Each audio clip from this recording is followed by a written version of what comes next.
When my phone rang at 6:47 a.m. on a Tuesday morning, I never imagined it would be the beginning of the most devastating betrayal of my life. My son Marcus was calling to demand something so outrageous, so entitled, that it would ultimately destroy our relationship forever and expose a side of him I never knew existed.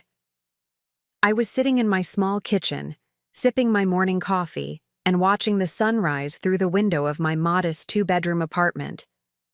At 63, I had worked tirelessly for 42 years as a seamstress, saving every penny I could for my retirement. The envelope containing my life savings, $127,000 in certificates of deposit, sat safely in my bedroom dresser, representing decades of sacrifice, skipped meals, and secondhand clothes. Marcus had always been my pride and joy. After his father walked out when he was only 7, I raised him alone, working double shifts at the textile factory to ensure he never went without. I put him through college, helped with his first apartment, and celebrated every milestone in high. His life. Now, at 28, he was a successful marketing executive with a beautiful fiancée named Veronica, planning their dream wedding for next spring. "Mom, we need to talk," Marcus said, his voice carrying an urgency that made me set down my coffee cup. "Can I come over this morning? It's important." Something in his tone made my stomach flutter with anxiety. "Of course, sweetheart. Is everything all right with you and Veronica?" "Everything's perfect," he replied quickly. "Better than perfect. Actually, that's what I need to discuss with you. I'll be there in an hour." After hanging up, I couldn't shake the feeling that something was different about Marcus lately. Over the past few months, his visits had become less frequent, and when he did come by, he seemed distracted, constantly checking his phone and talking about expensive purchases, a new car, designer clothes, lavish restaurant experiences. I had attributed it to pre-wedding excitement, but now I wondered if there was more to it. I spent the next hour tidying my small apartment and preparing Marcus's favorite breakfast, blueberry pancakes with real maple syrup, the kind I rarely bought for myself anymore due to the cost. When he arrived, I was struck by how different he looked. Gone was my humble, grateful son. In his place stood a man wearing a designer suit that probably cost more than my monthly rent, sporting a Rolex watch I'd never seen before, and carrying himself with an arrogance that felt foreign. "Mom, you look tired," he said, barely glancing at the breakfast I'd prepared as he sat down at my small dining table. "Are you taking care of yourself?" "I'm fine, honey. Just excited to hear your news." "How are the wedding plans coming along?" Marcus leaned back in his chair, a smile spreading across his face that didn't quite reach his eyes. "That's exactly what I wanted to talk to you about. Veronica and I have been planning the most incredible wedding you could imagine. We're talking about a destination ceremony in Tuscany, a week-long celebration with all our friends and family." My heart swelled with happiness for him, even as a small voice in my head wondered about the cost. "That sounds wonderful, sweetheart. I'm so happy for you both." "The thing is, Mom," Marcus continued, his tone shifting slightly, "we've run into a little situation with the budget. The wedding we want, the wedding Veronica deserves, is going to cost significantly more than we initially planned." I felt the first flutter of unease. "How much more are we talking about?" Marcus's expression became serious, almost businesslike. "The total cost is going to be around $150,000. Now, before you say anything, let me explain why this is actually an investment in our future." My coffee cup rattled against the saucer as I set it down, my hands suddenly trembling. $150,000 was more money than I had ever seen in one place, more than most people in our working-class neighborhood made in 3 years. "Marcus, honey, that's an enormous amount of money. Are you sure you and Veronica have thought this through?" His face hardened slightly, and I saw a flash of something I'd never seen in my son before. Impatience, maybe even contempt. "Mom, you don't understand. This isn't just any wedding. Veronica comes from a very influential family. Her father owns 3 successful restaurants. Her brother is a surgeon. The guest list includes some of the most important people in the city. This wedding is going to open doors for my career that I never could have imagined. I listened, trying to understand where this conversation was heading, but feeling increasingly uncomfortable with the calculating way Marcus was discussing what should have been a celebration of love. "I'm happy that you're marrying into such a wonderful family," I said carefully. "But surely they understand that different families have different means." "I'm sure they wouldn't expect—" "That's where you're wrong, Mom," Marcus interrupted, his voice taking on an edge that made me flinch. "Veronica's family is already questioning whether I'm good enough for her. They've made subtle comments about my background, about the fact that I come from a single-parent household and don't have the same financial resources they do." The way he said single-parent household made it sound like something shameful, something to be apologized for. Felt a sting of hurt that I tried to push aside. "Sweetheart, if they're judging you based on money or background, maybe they're not the right—" "Don't," Marcus said sharply, holding up his hand. "Don't start with that working-class wisdom, Mom. This is the real world. Image matters. Status matters. And right now, I have the opportunity to prove that I belong in their circle, but I need help to do it." The word help hung in the air between us, and suddenly I understood where this conversation was going. My chest tightened with a mixture of dread and disbelief. "What kind of help are you talking about, Marcus?" He leaned forward, his eyes intense. "I need you to give me your savings, Mom. All of it. I know you've been putting money away for years, and I need it for the wedding." The words hit me like a physical blow. For a moment, I couldn't speak, couldn't breathe. This was my son, the boy I had sacrificed everything for, asking me to hand over my entire life's work so he could throw an extravagant party. "Marcus," I whispered, "that money, that's my retirement. That's everything I have in the world." His expression didn't soften. If anything, it became more determined. "Mom, you're 63 years old. You're not going to retire anytime soon anyway. You'll keep working, just like you always have. But this wedding, this is my one chance to really make it, to secure my future with Veronica." I stared at my son, this stranger wearing Marcus's face, and felt something break inside my chest. "You want me to give up my security, my future, so you can impress your fiancé's family? I want you to invest in your son's future," he shot back. "I want you to do what any loving mother would do, help her child succeed." The manipulation in his words was so blatant, so cruel, that I felt physically sick. "Marcus, what you're asking, it's not reasonable. That money represents 42 years of working, of sacrificing, of putting aside a few dollars here and there so I wouldn't be destitute in my old age. You won't be destitute," he said dismissively. "You'll have Social Security. And once Veronica and I are established, once my career really takes off thanks to the connections this wedding will create, I'll be able to take care of you." "You'll take care of me?" I repeated incredulous. "Marcus, I've been taking care of myself since I was 17 years old. I don't need you to take care of me. I need you to respect that I've worked hard for what little I have." Marcus stood up abruptly, his chair scraping against the floor. "I can't believe you're being so selfish about this. Do you have any idea what this opportunity means to me? Do you understand that Veronica's father could help me get promoted to senior management? That her connections could set us up for life? And do you understand?" I said, my voice rising for the first time. "That you're asking your mother to give up everything she's worked for so you can buy your way into a family that already looks down on you?" The silence that followed was deafening. Marcus stared at me with an expression I had never seen before. Cold, calculating, and completely without the warmth I had always associated with my son. "I thought you loved me," he said finally, his voice quiet but deadly. "I thought my happiness mattered to you." "Your happiness does matter to me," I replied, tears beginning to form in my eyes. But what you're asking isn't about happiness.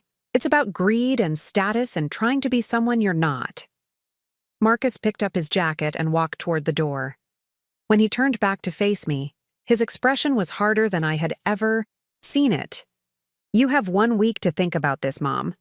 1 week to decide whether you're going to support your son or continue being selfish with money you don't even need. Before we jump back in, tell us where you're from. If this story moves you, please subscribe. Tomorrow I have a special story for you. The door slammed behind Marcus with such force that my neighbor's dog started barking 3 apartments down. I stood frozen in my tiny kitchen, staring at the untouched blueberry pancakes growing cold on the table, their sweet scent now making my stomach churn. The silence in my apartment felt suffocating, broken only by the steady tick of the old wall clock my mother had given me 30 years ago. I sank into the chair Marcus had just vacated, the warmth from his body still lingering in the vinyl cushion. My hands shook as I reached for my coffee cup, the liquid now bitter and lukewarm. How had I raised a son who could look me in the eye and demand I sacrifice my entire future for his wedding? Where had I gone wrong? The questions tormented me as I mechanically cleared the table, scraping the uneaten pancakes into the garbage disposal. Each motion felt robotic, disconnected, as if I were watching someone else clean up the remnants of the worst conversation of my life. The maple syrup bottle, the expensive kind I'd bought specially for Marcus, seemed to mock me from the counter. That evening, I called my sister Ruth, the only family I had left besides Marcus. Ruth lived 2 states away in a retirement community, surviving on Social Security and a small pension from her years as a school secretary. If anyone would understand the weight of what Marcus had asked, it would be her. "Delilah, you sound terrible," Ruth said immediately after hearing my voice. "What's wrong?" I told her everything, my voice breaking as I recounted Marcus's cold ultimatum. Ruth listened in stunned silence, occasionally making small sounds of disbelief. "That boy has lost his mind," she finally said, her voice sharp with anger. "Delilah, you cannot give him that money. That's your entire security blanket." "But what if he's right?" I whispered, voicing the doubt that had been eating at me all day. "What if I am being selfish? He's my only child, Ruth. What if this really could change his life?" "Change his life?" Ruth's voice rose. "Honey, listen to me. Any man who demands his mother's life savings for a party, and that's all a wedding is, a party, is not a man you raised. Something has poisoned that boy's mind, and it's not your job to enable it." After we hung up, I walked to my bedroom and opened the dresser drawer where I kept my most important documents. There, in a manila envelope that had been handled so many times the edges were soft, were my certificates of deposit. $127,000. Every single dollar represented a sacrifice, a dinner I'd skipped to save the money, a coat I'd mended instead of replacing, a vacation I'd never taken. I pulled out the bank statements and spread them on my bed, looking at the progression of deposits over the years. $50 here, $100 there, sometimes as little as $25 when money was especially tight. After Marcus's father left, there had been months when I'd barely managed to save anything at all, too focused on keeping food on the table and clothes on my son's back. The irony wasn't lost on me. I had sacrificed for decades to ensure Marcus never went without, and now he was asking me to sacrifice everything so he could have more than he needed. Sleep didn't come that night. I lay awake staring at the ceiling, remembering the little boy who used to crawl into my bed during thunderstorms, who would bring me dandelions he'd picked from the yard, who had once told me I was the best mother in the whole world. Where was that child now? The next morning brought no relief, only the beginning of what would become the longest, most agonizing week of my life. I went through the motions of my daily routine, morning coffee, checking the mail, watching my morning news program, but everything felt hollow, meaningless. Around noon, my phone rang. My heart leaped, hoping it was Marcus calling to apologize. to tell me he'd come to his senses. Instead, it was a number I didn't recognize. "Is this Delilah Morrison?" The voice was female, young, with a slight accent I couldn't place. "Yes, this is Delilah." "This is Veronica Chen, Marcus's fiancée. I think we need to talk." My breath caught in my throat. In all the years Marcus and Veronica had been together, she had never called me directly. We'd met at family gatherings, exchanged pleasantries, but we weren't close. Her calling now couldn't be a coincidence. Yes, of course. "What can I do for you, dear?" "I'd prefer to meet in person, if that's possible. There are things about Marcus that I think you should know. Things about our relationship and this wedding that he hasn't been honest about." The ominous tone in her voice made my stomach drop. "Is everything all right between you two?" There was a long pause.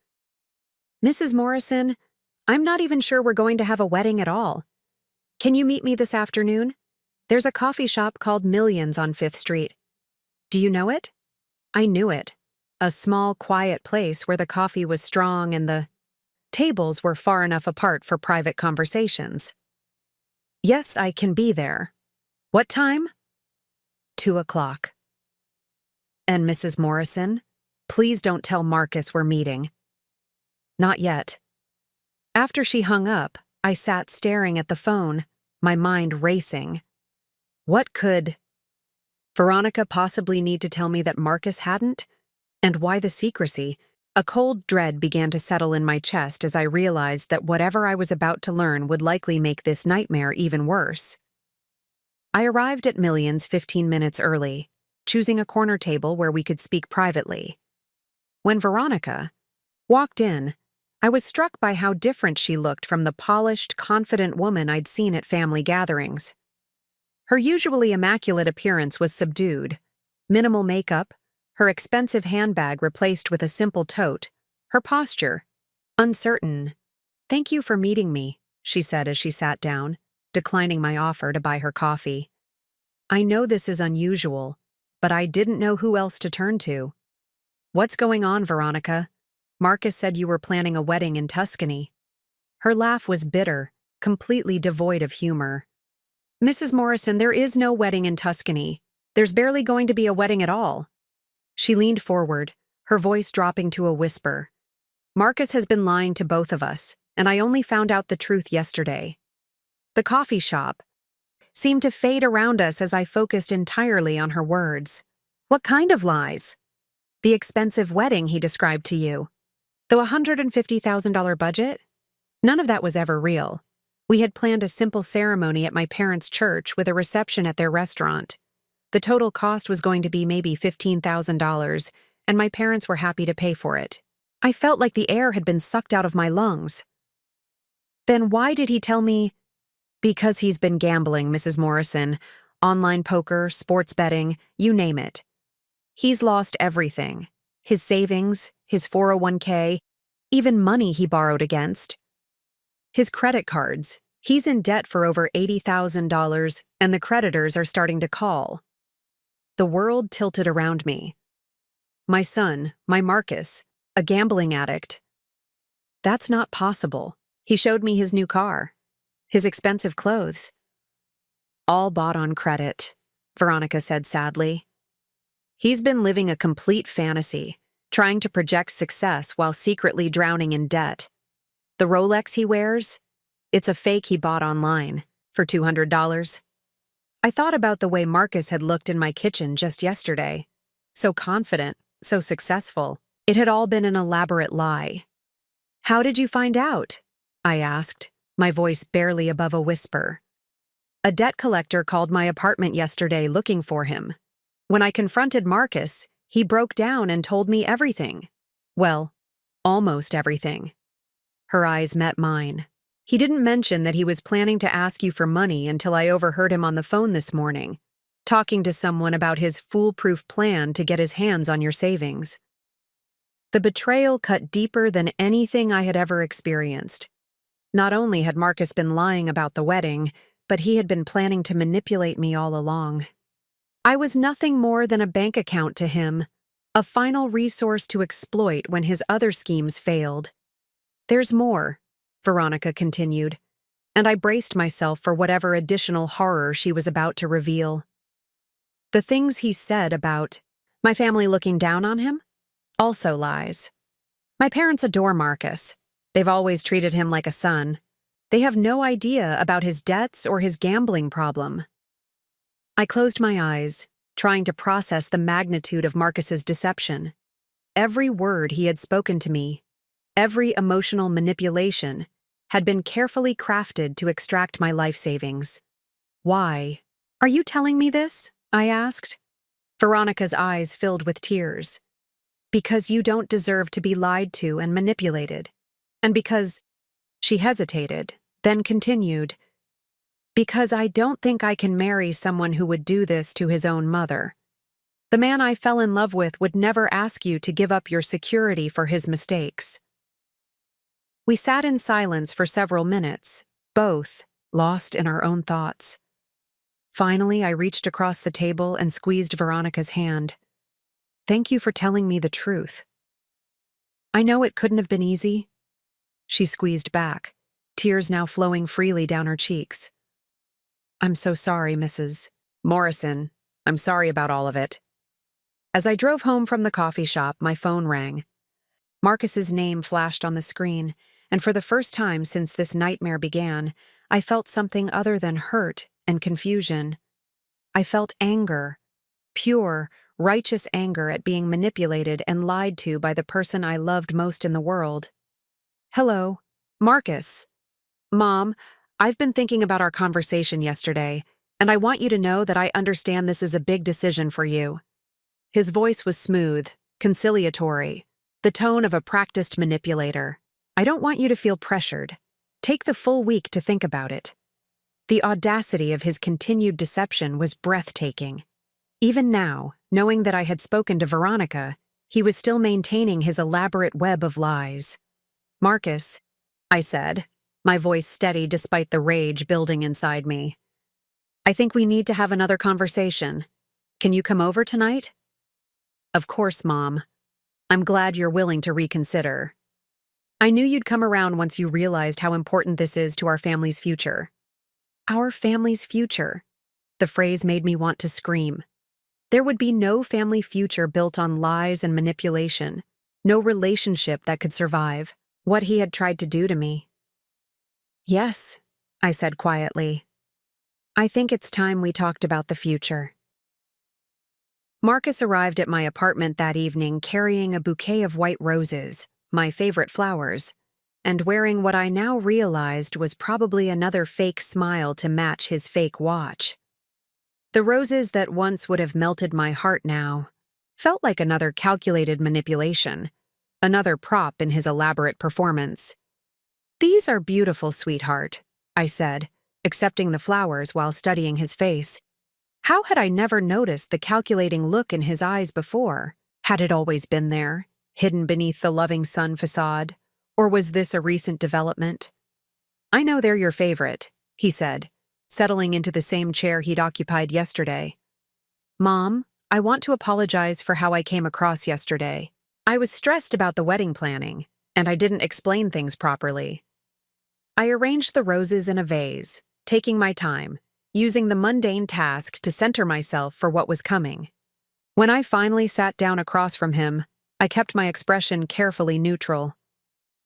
"I appreciate the apology, Marcus. Why don't you explain things properly now?" He leaned forward, his practiced charm on full display. "The truth is, this wedding isn't just about Veronica and me. It's about securing our future, creating opportunities that will benefit our whole family. When I'm successful, when I have the right connections, I'll be able to take care of you in ways I never could before." "Take care of me," I repeated slowly. "The way you took care of your gambling debts?" The change in Marcus was instantaneous and terrifying. His face went completely white, then flushed red. His mouth opened and closed like a fish out of water, and for the first time since this nightmare began, I saw genuine fear in his eyes. What are you talking about?" he stammered. but the guilt was written across his features in bold letters. I know about the gambling, Marcus. I know about the debts, the fake Rolex, the lies about Veronica's family. I know there is no $150,000 wedding in Tuscany. My voice remained calm, but inside I was shaking with a mixture of rage and heartbreak. Marcus stood up so quickly his chair nearly tipped over. Who told you that? It's not true. Someone's been lying to you, Mom. Someone who doesn't want to see me succeed, Veronica told me. Yesterday afternoon, after she found out you were planning to manipulate your own mother into funding your gambling addiction. The silence that followed was deafening. Marcus stood frozen, his face cycling through a range of emotions. Surprise, anger, calculation, and finally, a cold fury I had never seen in him before. She had no right, he said finally, his voice low and dangerous. No right to interfere in family business. Family business? I stood up to face him, my own anger finally breaking free. Is that what you call lying to your mother? Trying to steal her life savings to pay gambling debts? That's family business to you? I wasn't stealing anything, Marcus shouted, his composure completely shattered. I was asking for help. I'm your son, your only child. Everything I have, everything I am is because of what you did for me. You owe me this. The words hit me like a physical blow. I owe you? Yes. Do you think I asked to be born into poverty? Do you think I chose to grow up without a father, wearing hand-me-down clothes and eating generic cereal while my friends had name brands? His voice was getting louder, more aggressive. I've spent my entire life trying to overcome the disadvantages you gave me. Each word was a knife to my heart. This was how he saw his childhood, not as a mother's sacrifice and love, but as disadvantages I had imposed on him. Marcus, I worked 2 jobs to what? To barely scrape by? To make sure I always felt different from everyone else? He was pacing now, his movements sharp and agitated. Do you know what it was like being the kid whose mom made his clothes? Whose lunch was always a bologna sandwich while other kids had Lunchables? I did the best I could with what I had, I whispered, tears starting to flow. I loved you. I gave you everything I could. Well, it wasn't enough, he screamed. It was never enough. And now, when I finally have a chance to rise above all that, to marry someone who can give me the life I should have had, you're going to destroy it, because you're too selfish to help your own son. I stared at this stranger wearing my son's face and felt something fundamental break inside me. The Marcus I had raised, the boy I had loved more than my own life, was gone. Maybe he had never existed at all. Get out, I said quietly. What? Get out of my house. Now. Marcus's expression shifted to disbelief. Mom, you don't mean that. You're just upset. Let's talk about this rationally. Rationally? I laughed, but there was no humor in it. You want to talk rationally? Let's be rational, Marcus. You lied to me about everything. You tried to manipulate me into giving you money you had no intention of using for a wedding. You blamed me for your childhood, for your problems, for your gambling addiction, and then you had the audacity to tell me I owe you my life savings because you didn't like growing up poor. I'm still your son, he said, his voice now pleading. We can work through this. Family forgives, right? That's what you always taught. Me. You're right. I did teach you that family forgives. But you know what else family does, Marcus? Family doesn't lie to each other. Family doesn't steal from each other. Family doesn't try to manipulate each other into poverty. I walked to my front door and opened it wide. You have 60 seconds to leave my apartment or I'm calling the police. Marcus stared at me in shock. You wouldn't dare. I pulled my phone from my pocket and started dialing. Hello, 911? I need to report. Fine. Marcus snatched his jacket from the chair. Keep your precious money, you selfish old woman. But don't come crying to me when you're alone and dying in some state-run nursing home because you were too cheap to help your only family. He stormed toward the door, then stopped and turned back one final time. You know what? Veronica was right. To tell you the truth, she saved you from making the biggest mistake of your life, helping your son when he needed you most. No, Marcus, I said sadly. She saved me from making the biggest mistake of my life, enabling my son to continue destroying himself and everyone around him. He left without another word, slamming the door so hard that the roses he'd brought me fell from the vase and scattered across my kitchen floor. I stood there among the broken stems and spilled water, finally understanding that I was mourning not just our relationship, but the illusion of who I thought my son was. The phone rang an hour later. It was Veronica, her voice thick with tears. Mrs. Morrison, I'm so sorry. Marcus came to my apartment after he left yours. He was furious that I told you the truth. We had a terrible fight and She paused, her voice breaking. I broke up. With him. The engagement is off. I sank into my kitchen chair, emotionally exhausted. Oh, honey, I'm so sorry. Don't be sorry for me, she said. I'm sorry for you. The things he said about you, about your sacrifices for him. I've never seen anyone so cruel to someone who loved them so much. After we hung up, I sat in my empty apartment surrounded by the wilted roses and tried to process what had just happened. In the span of 2 days, I had lost my son and he had lost his fiancée. The gambling debts would still be there. The creditors would still be calling. But now he would face it all alone, having alienated the 2 people who might have helped him find a better path. I thought about calling him, about trying one more time to reach the little boy I remembered. But I knew that boy was gone, replaced by a man who saw love as weakness and family as a resource to be exploited. My phone buzzed with a text message from an unknown number. This isn't over. You'll regret choosing money over family. I stared at the message, and for the first time since this nightmare began, I felt a chill of real fear. The son I had raised would never threaten his mother, but the man who had stood in my kitchen tonight, screaming about what I owed him, was clearly capable of anything. I double-checked that my door was locked and closed the blinds, suddenly afraid of what Marcus might do next.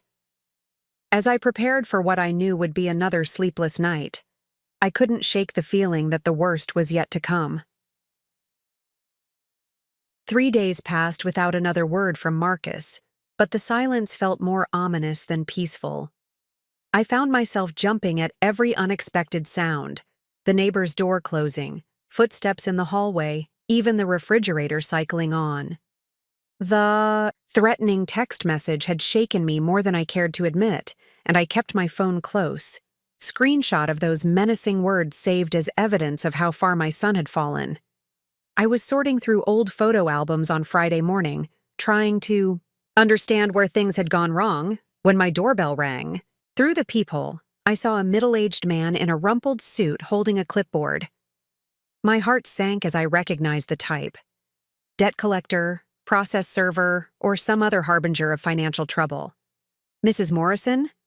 I'm Detective Ray Sullivan, with the Fraud Division.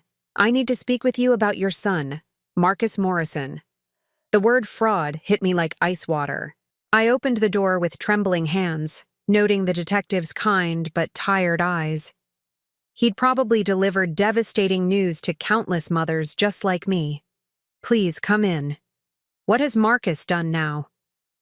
Detective Sullivan settled onto my couch, declining my offer of coffee. Ma'am, I'm afraid your son has been arrested for embezzlement. His employer discovered he'd been systematically stealing money from client accounts over the past 8 months. We're talking about nearly $200,000. The ETA room spun around me. I gripped the arm of my chair, struggling to breathe. $200,000? That's impossible. Marcus works in marketing, not accounting. He wouldn't have access to client funds. He convinced his supervisor to give him additional responsibilities, claimed he wanted to learn more about the financial side of the business, used that access to create false invoices and redirect payments to accounts he controlled. The detective's voice was gentle but matter-of-fact. It's actually quite sophisticated for someone without formal accounting training. My mind reeled as I tried to process this information. The Marcus I knew couldn't balance his own checkbook without help. When had he become capable of such elaborate financial crimes? Mrs. Morrison, there's more. During questioning, your son claimed the theft was motivated by family financial pressures. He specifically mentioned needing money for his mother's medical expenses and his upcoming wedding. The manipulation continued, even from jail. Detective, I don't have any medical expenses, and the wedding. I stopped, realizing how complicated the truth would sound. We know about the gambling debts, Detective Sullivan said quietly. The casino records, the online betting accounts. We also know he asked you for money recently. What we need to understand is whether you were aware of any of his illegal activities? Absolutely not. The accusation stung, even though I understood why he had to ask. I only learned about the gambling 3 days ago. If I had known he was stealing from his employer, I trailed off, not sure what I would have done. The detective made notes as I explained the entire situation. Marcus's wedding demands, Veronica's revelations, our final confrontation. When I mentioned the threatening text, his demeanor shifted. Mrs. Morrison, I need to see that message.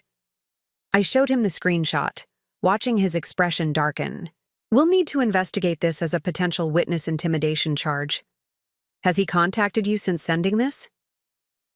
No, but I've been afraid he might show up here.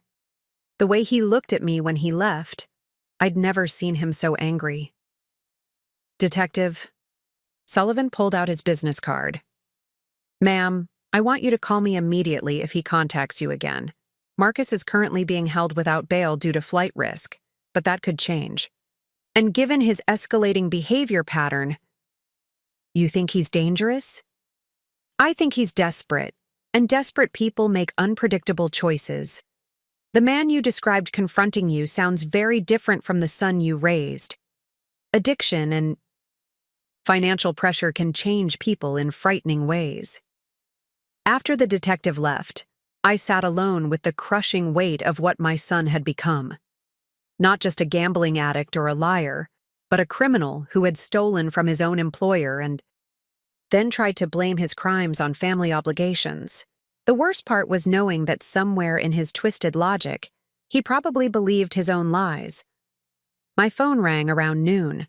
The caller ID showed the county jail. This is a collect call from an inmate at County Correctional Facility. Will you accept charges from Marcus Morrison? My finger hovered over the hang-up button. Every instinct told me to refuse the call, to protect myself from whatever manipulation he was planning. But despite everything he had done, part of me still hoped to hear some trace of the son I remembered. Yes, I'll accept. Mom? Marcus's voice was different, smaller, frightened, stripped of the arrogance that had characterized our recent interactions. Mom, please don't hang up. I'm here, Marcus. I'm so sorry. God, Mom, I'm so sorry for everything. I never meant for it to go this far. I just needed a little money to cover some losses, and then I needed more to cover the first amount, and it just spiraled completely out of control. For a moment, hearing genuine remorse in his voice, I felt a flicker of hope. Marcus? Embezzling from your employer? How could you think that was a solution? I wasn't thinking clearly. The gambling. It's like a sickness, Mom. I would tell myself I was just borrowing the money, that I'd pay it back as soon as I hit a big win. But the wins never came, and the debts kept growing. Why didn't you ask for help? Real help, not my life savings, but actual help with your addiction? There was a long pause. Because I was ashamed, because admitting I had a problem meant admitting I'd failed, and because, his voice dropped to a whisper, because I was afraid you'd stop loving me. The irony was devastating. In trying to avoid losing my love, he had done the very things that destroyed our relationship. Marcus, I would have helped you get treatment. I would have supported you through recovery. But what you did instead, lying, stealing, trying to, Manipulate me. That's what hurt us. I know that now. God, Mom, I know that now. The things I said to you, the way I treated you. I was so angry and desperate that I convinced myself you were the problem instead of facing what I'd become. I could hear other inmates talking in the background, a reminder of where this conversation was taking place. My son was calling me from jail, where he belonged because of choices he had made. The tragedy of it was overwhelming. What happens now, Marcus? My lawyer says I'm looking at 5 to 10 years if convicted. The amount I took, the sophisticated methods. It's serious fraud, Mom. Really serious. 5 to 10 years. My son would be nearly 40 when he got out, his entire adult life shaped by this catastrophic period of poor choices. I know I have no right to ask this, Marcus continued, but would you consider writing a character letter for my sentencing hearing? Just about who I used to be before all this started? The request broke my heart. Of course I would write about the little boy who brought me dandelions, who helped elderly neighbors with their groceries, who cried when he accidentally stepped on a bug. But how could I reconcile that child with the man who had tried to steal my life savings and threatened me when I refused? I'll write the letter, Marcus, but I need you to understand something. I can write about who you were, but I can't pretend. That person still exists. The son I raised wouldn't have done these things. I know, he whispered. I killed that person, didn't I? I destroyed everything good about myself. People can change, Marcus. But it has to be real change, not just words because you got caught. The jail has addiction counseling programs. I've already signed up. And Mom, I told them the truth about everything. No more lies, no more blaming other people. I did this, and I have to face the consequences. It was the most honest thing he had said to me in years, maybe ever. That's a start. I love you, Mom. I know I don't deserve your forgiveness, but I love you. And I'm sorry for trying to take away your security. You worked so hard for that money, and I almost stole your future because I was too weak to face my problems. Tears were streaming down my face now. I love you too, Marcus. I always will. But love isn't enough to fix this. I know. I needed you to know that somewhere inside the monster I became, your son is still here. And he's going to spend however long it takes to become someone worthy of being your son again. The call ended with a click, leaving me alone with my grief and a tiny, fragile seed of hope. For the first time since this nightmare began, Marcus had sounded like the boy I remembered. But words were easy in jail, when consequences had already arrived. The real test would come later, if and when he had the chance to prove whether his remorse was genuine or just another manipulation. I walked to my bedroom and pulled out the manila envelope containing my savings certificates. $127,000 that Marcus had been willing to destroy me to obtain. Money that represented my entire future, my security, my independence. He had been prepared to leave me with nothing, and I had almost let him do it out of misguided love. But looking at those documents now, I realized they represented something else too. Proof that I was stronger than I knew, more capable than my son had ever given me credit for. I had built this nest egg through decades of sacrifice and determination. No one, not even my own child, had the right to take that away from me. The phone rang again, but this time the caller ID showed Veronica's number. Mrs. Morrison, I heard about Marcus's arrest. Are you all right? I don't know, I answered honestly. I spoke with him today. He sounded different. Sorry for the first time. I'm glad, Veronica said. For your sake, I hope his remorse is real. But, Mrs. Morrison, please be careful. I know you want to believe he's changed, but people don't usually transform overnight just because they get arrested. She was right, of course. I wanted desperately to believe that the Marcus who had called me from jail was my real son, finally free from whatever darkness had consumed him. But I had learned the hard way that wanting something to be true didn't make it so. As evening fell, I realized that regardless of whether Marcus's change was genuine, I had my own healing to do. I had spent so many years defining myself as his mother that I had almost forgotten who Delilah Morrison was beyond that role. It was time to figure out who I could become now that the illusion of my perfect son had been shattered. The threatening text still sat in my phone, a reminder that this story was far from over. But for the first time in weeks, I felt like I might have the strength to face whatever came next. 2 weeks later, I was finally beginning to feel like I could breathe again when my fragile peace was shattered by a knock at my door at 11:30 at night. The sound was aggressive, demanding, not the polite tap of a neighbor or the official rhythm of law enforcement. My blood ran cold as I realized who it had to be. Through the peephole, I saw him, Marcus, somehow out of jail, standing in my hallway with an expression of barely controlled rage. He was wearing the same clothes from our last confrontation, now wrinkled and stained, and his hair was disheveled. But it was his eyes that terrified me. Wild, desperate, completely unhinged. "I know you're in there, Mom," he called out, his voice carrying a sing-song quality that made my skin crawl. "We need to finish our conversation." I backed away from the door, my heart pounding so hard I thought it might burst. With shaking hands, I found Detective Sullivan's card and dialed his number. "Detective, this is Delilah Morrison. Marcus is here, at my apartment. I thought he was in jail." "Mrs. Morrison, get to a safe room and lock the door. Marcus made bail 3 hours ago. His lawyer worked out some kind of deal. We're sending units to your location now." The pounding on my door intensified. "Mom, I know you called the cops on me. I know you had me arrested. After everything I've been through, you couldn't even stand by your own son." I ran to my bedroom and locked the door, then pushed my heavy dresser in front of it. The certificates of deposit scattered across the floor as the drawer pulled out, those precious documents now seeming insignificant compared to my immediate safety. "You cost me everything." Marcus's voice was getting louder, more unhinged.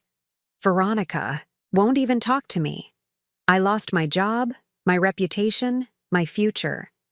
All because you couldn't help your own flesh and blood when he needed you most." The sound of breaking glass made me gasp. He had shattered the small window next to my front door and was reaching through to unlock the deadbolt. I could hear him cursing as the broken glass cut his arm, but he didn't stop. My phone buzzed with a text. "Still think you made the right choice?"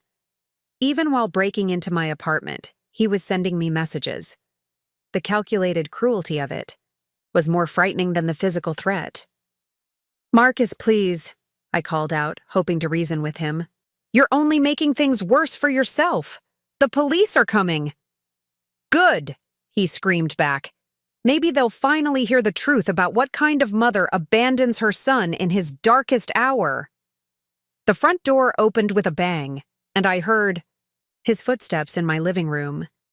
He was muttering to himself, words I couldn't quite make out, but the tone was angry, resentful.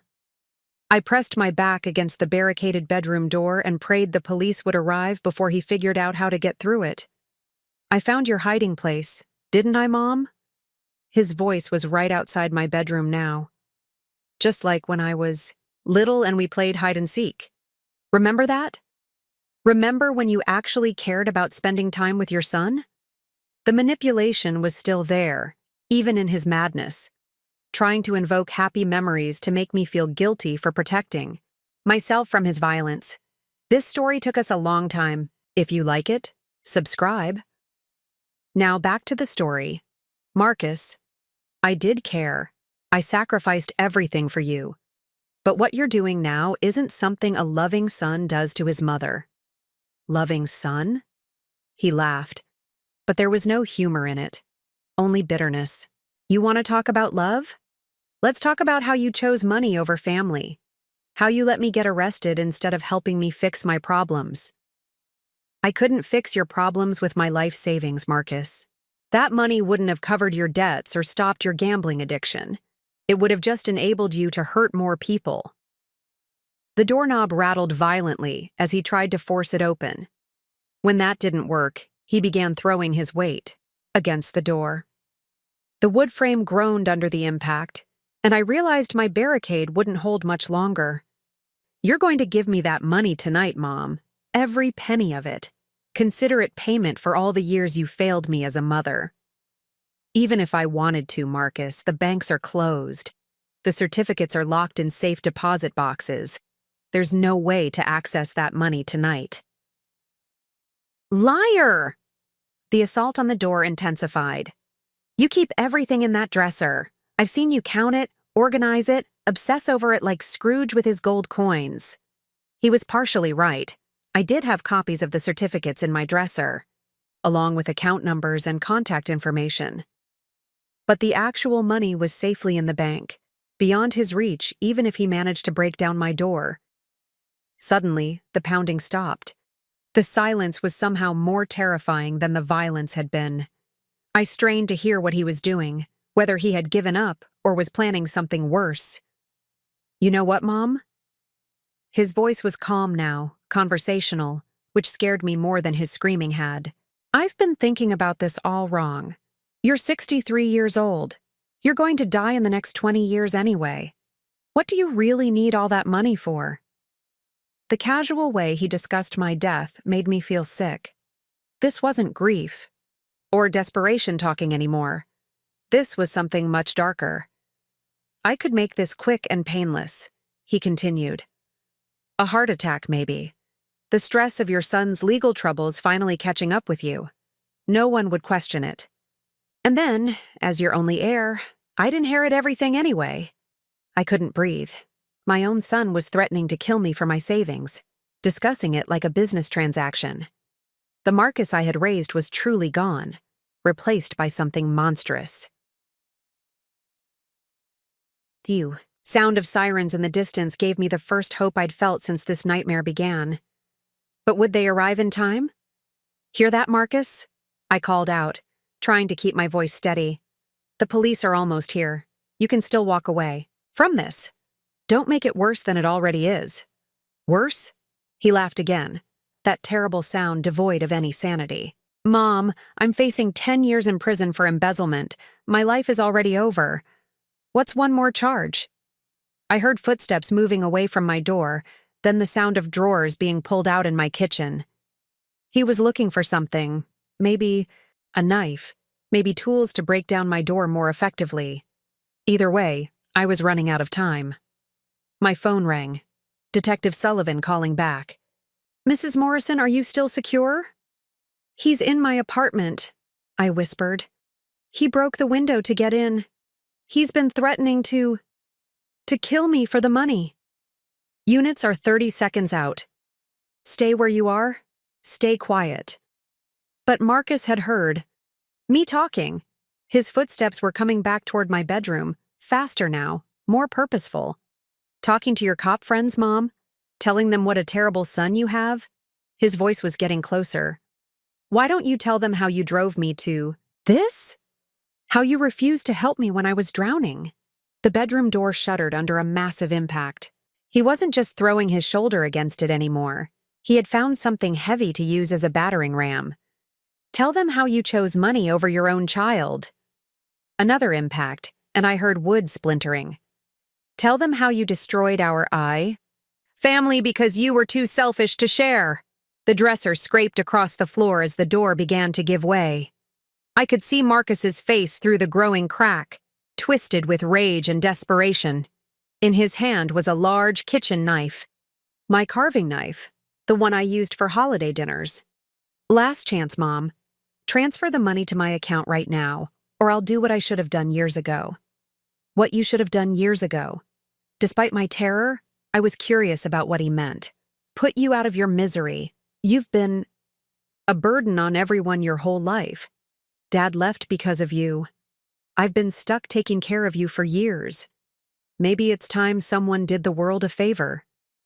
The pure hatred in his voice was more devastating than any physical blow. This wasn't temporary madness or desperation.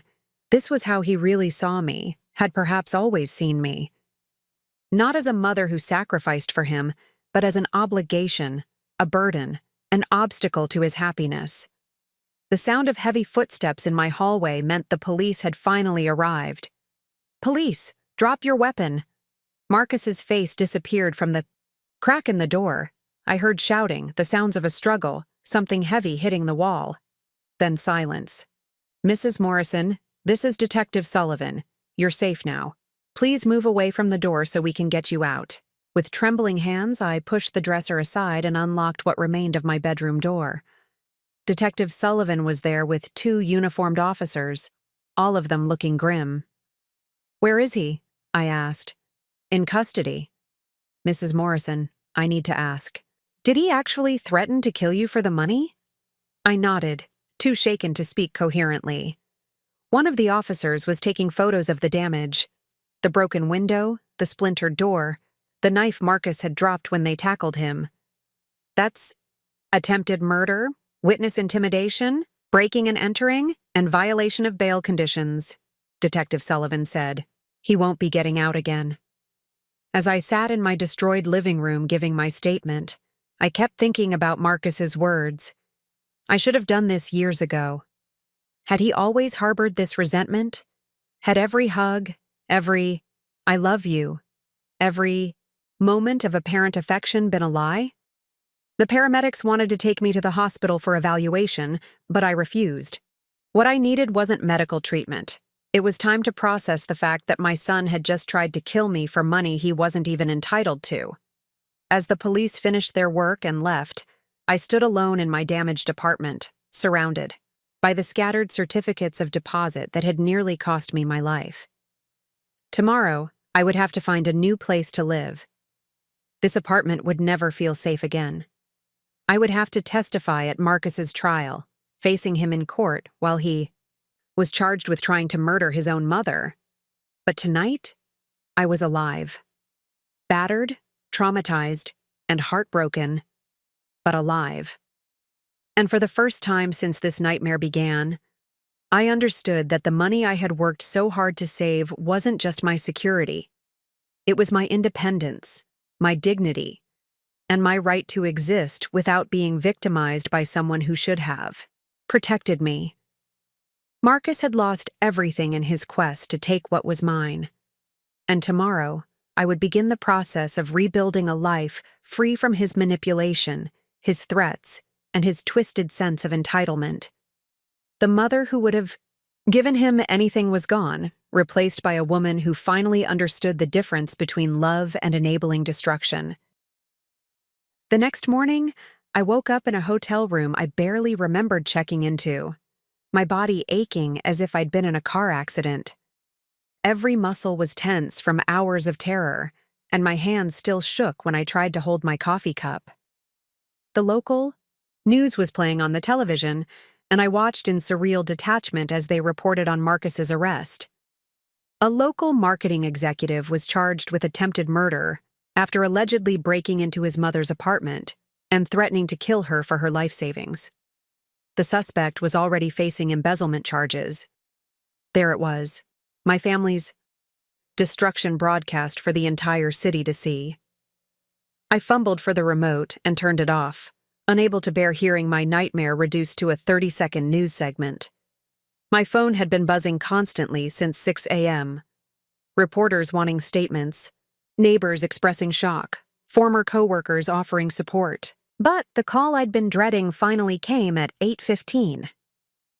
"Mrs. Morrison, this is Janet Walsh from Channel 7 News. We understand your son Marcus Morrison attempted to kill you last night over a financial dispute. Would you be willing to give us an interview about what it's like to be victimized by your own child?" The casual way she asked about the most traumatic experience of my life made me feel sick. "No comment," I managed before hanging up. But the calls kept coming.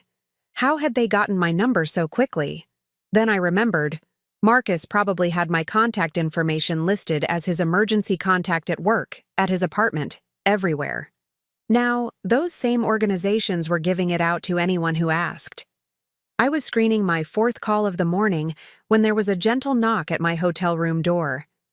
Through the peephole, I saw Veronica holding a small bag and wearing the same concerned expression I remembered from our coffee shop meeting. "I brought you some things," she said when I opened the door. "Toiletries, a change of clothes. I guessed your size from pictures Marcus showed me." The kindness was overwhelming. This young woman had no obligation to me. Her relationship with my son was over. Her own life had been turned upside down by his lies. Yet here she was, taking care of me when my own family had tried to destroy me. "You didn't have to do this," I said, accepting the bag gratefully.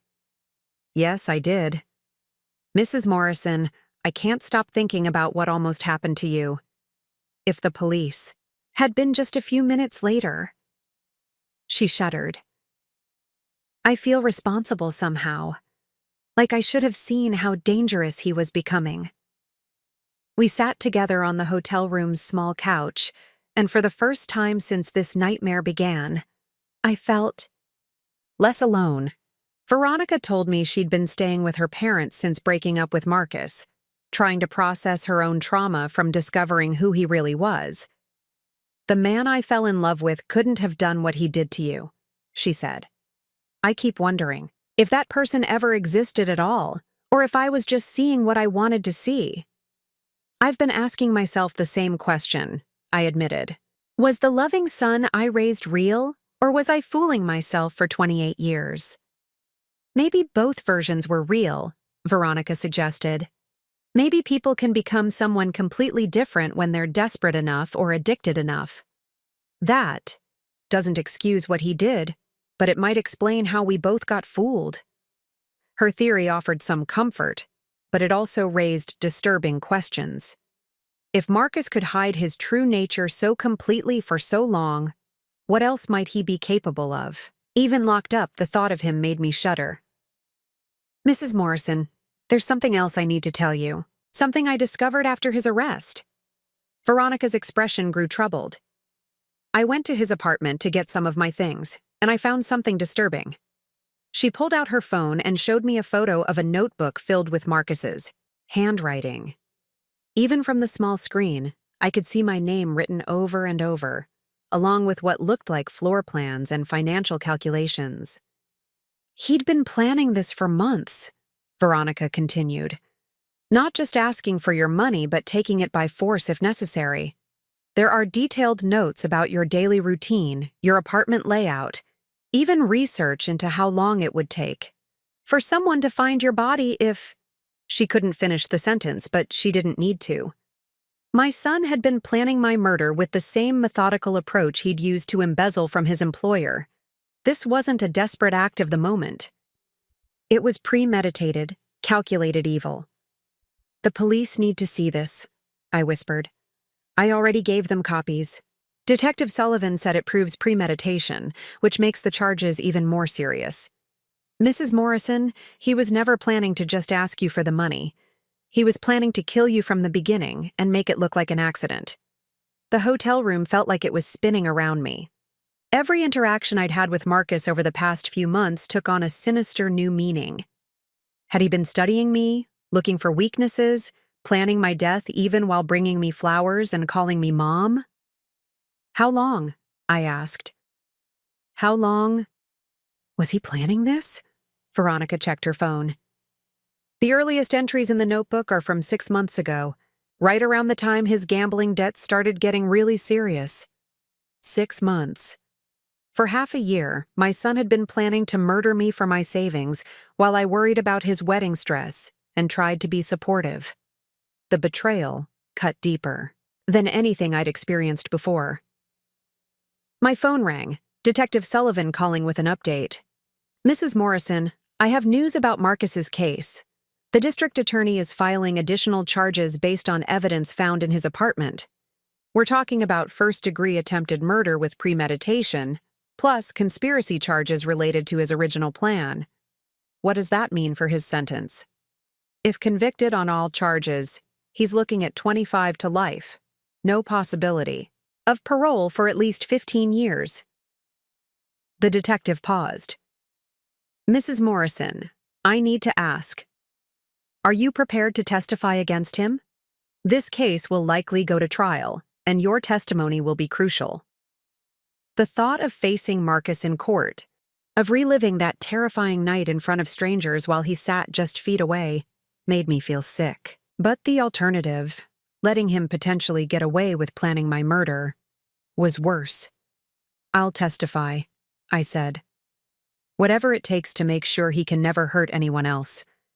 After ending the call, I sat in silence with Veronica, both of us, processing the magnitude of what Marcus had planned. This wasn't just about money anymore.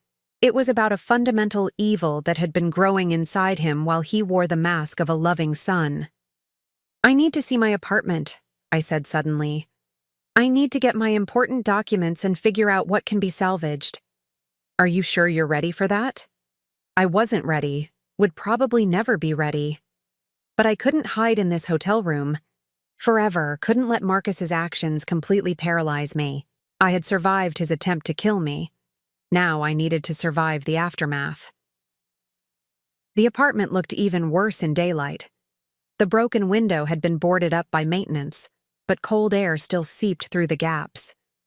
The splintered bedroom door hung at an odd angle, and there were still dark stains on the carpet where Marcus had bled from cutting himself on the glass. But it was the scattered certificates of deposit that broke my heart. Those precious documents, representing decades of sacrifice, were strewn across the floor like garbage. Some were torn, others stained with coffee from the mug I'd dropped during the struggle. 42 years of savings reduced to damaged paper scattered in a room that smelled of violence and fear. I gathered them carefully, smoothing out the wrinkles and checking that all the account numbers were still legible.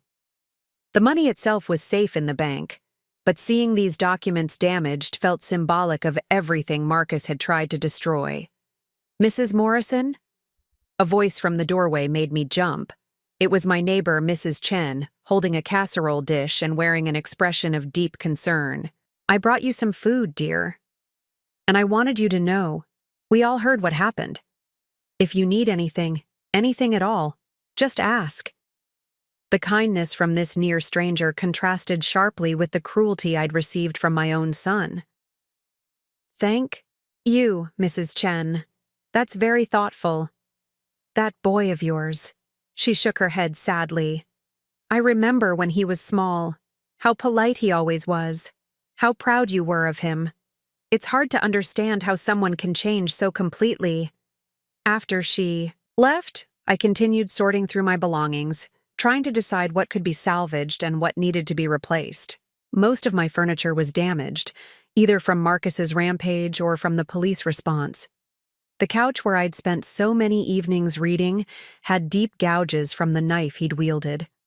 The kitchen table where we'd shared countless meals now had a leg that wobbled from being thrown against the wall. But as I packed my photo albums and personal mementos, I made a decision that surprised me. I left behind every picture that included Marcus, every family portrait, every vacation photo, every image of birthday parties and holidays. I left them all scattered on the damaged floor. The son in those pictures was either a lie or was dead, killed by the monster who had tried to murder me for money. Either way, I didn't want those memories anymore. They hurt too much, and they reminded me of a version of reality that had never really existed. "Are you sure about this?" Veronica asked, watching me abandon decades of family photos. "I need to start over completely," I said. No reminders of who I thought he was. No false memories of a loving relationship that was apparently just him waiting for the right moment to kill me. We loaded my salvageable belongings into Veronica's car. I took one last look at the apartment where I'd lived for 12 years. It had been my sanctuary, my safe space, the place where I'd felt secure about my future. Now it was just a crime scene, contaminated by violence and betrayal. Tomorrow, I would start looking for a new place to live. I would change my phone number, my address, maybe even my name if necessary. I would build a life that Marcus could never touch, never threaten, never destroy. And when his trial came, I would face him in court as a survivor, not as a victim. The woman who had raised Marcus Morrison was gone, destroyed along with the illusions about who he was. But the woman who had survived his attempt to murder her was stronger than he had ever imagined, and she was just getting started.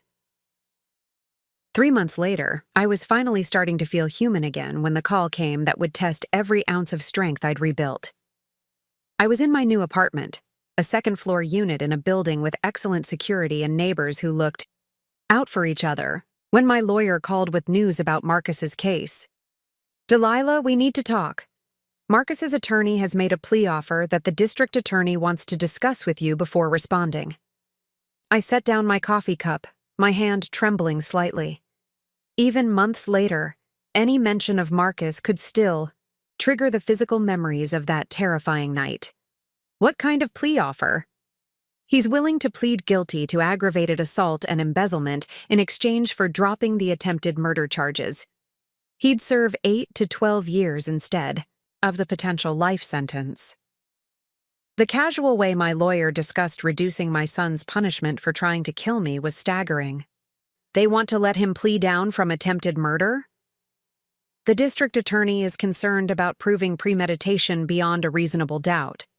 Marcus's attorney is arguing that the notebook Veronica found could be interpreted as fantasy rather than actual planning. They're worried a jury might have sympathy for him. Troubled son, gambling addiction, family pressure. Family pressure? I laughed bitterly. He tried to murder me with a kitchen knife. How is that family pressure? I'm not saying I agree with their reasoning, Delilah. I'm just explaining their concerns. But ultimately, this decision is yours. We can reject the plea and go to trial, or we can accept it and guarantee he serves significant time. I told my lawyer I needed time to think, then spent the next 2 days agonizing over the decision. 8 to 12 years seemed like nothing for what Marcus had done to me, for the months of therapy I'd needed, for the way I still jumped at unexpected sounds and checked locks multiple times before bed. But the thought of facing him in court, of having his attorney try to paint me as a greedy mother who drove her son to desperation, was almost unbearable. And what if the jury did feel sympathy for him? What if he was acquitted and walked free? The decision was made for me when I received another unexpected call, this time from Marcus himself. "Mom, please don't hang up. I know I have no right to ask anything of you, but I'm begging you to let me take the plea deal." The sound of his voice still made my skin crawl, but there was something different about it now. He sounded broken, exhausted, stripped of the manic energy that had characterized our last encounters. "Why should I care what you want, Marcus? You tried to kill me because I can't live with what I did. Every day in here I remember that night, and I can't believe I became that person. I can't believe I was willing to hurt you for money. But you were willing. That's what matters." I know. God, Mom, I know. I'm not asking for forgiveness. I don't deserve that.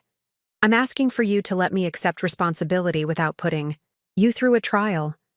Let me plead guilty and serve my time without forcing you to relive that night in front of strangers. There was something in his voice I hadn't heard since he was a child. Genuine remorse without manipulation. Accountability without excuses. But I'd been fooled by his sincerity before. How do I know this isn't just another lie? Another way to manipulate the system in your favor? Because I'm not fighting the charges, Mom. I'm not claiming innocence or trying to blame anyone else. I did this. I planned it. I attempted it. And I deserve to be punished for it. The only question is whether you want to go through a trial or let me accept the consequences quietly. I found myself crying for the first time since the night he'd tried to kill me. Not tears of sadness or fear, but of exhaustion and confusion. How could the same person who had written detailed plans for my murder now sound like he genuinely cared about sparing me additional trauma? Marcus, I need to ask you something, and I need you to tell me the truth. Was any of it real? Were you ever actually my son? Or was it all just waiting for the right moment to take my money? The silence stretched so long I thought he'd hung up. When he finally spoke, his voice was barely a whisper. The little boy who brought you dandelions was real, Mom. The teenager who cried when you had to work double shifts was real.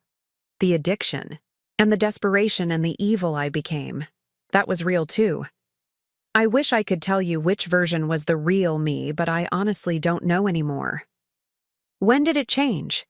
When did you stop loving me and start seeing me as something to exploit? I never stopped loving you, he said, and I heard him crying now. Even that night, even when I was threatening you, somewhere inside I was screaming at myself to stop. But the addiction, the desperation, the shame of what I'd become, it was like watching someone else control my body while the real me was trapped inside, horrified. That doesn't excuse what you did. I know. Nothing excuses it, Mom. I destroyed the most important relationship in my life for money I wasn't even entitled to. I tried to kill the person who sacrificed everything for me. There's no coming back from that. Then why call me? What do you want from me now? I want you to know that somewhere in the monster I became, your son is still here.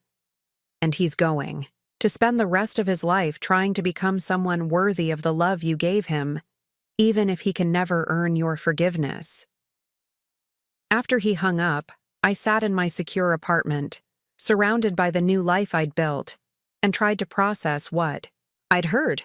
Was this genuine remorse, or was Marcus still manipulating me? Could someone who had planned my murder really change, or was this just another performance? I called Detective Sullivan, who had become something of a mentor to me through this process. Detective, Marcus called me about the plea deal. He sounded different. Is it possible someone could really change after doing something so horrible?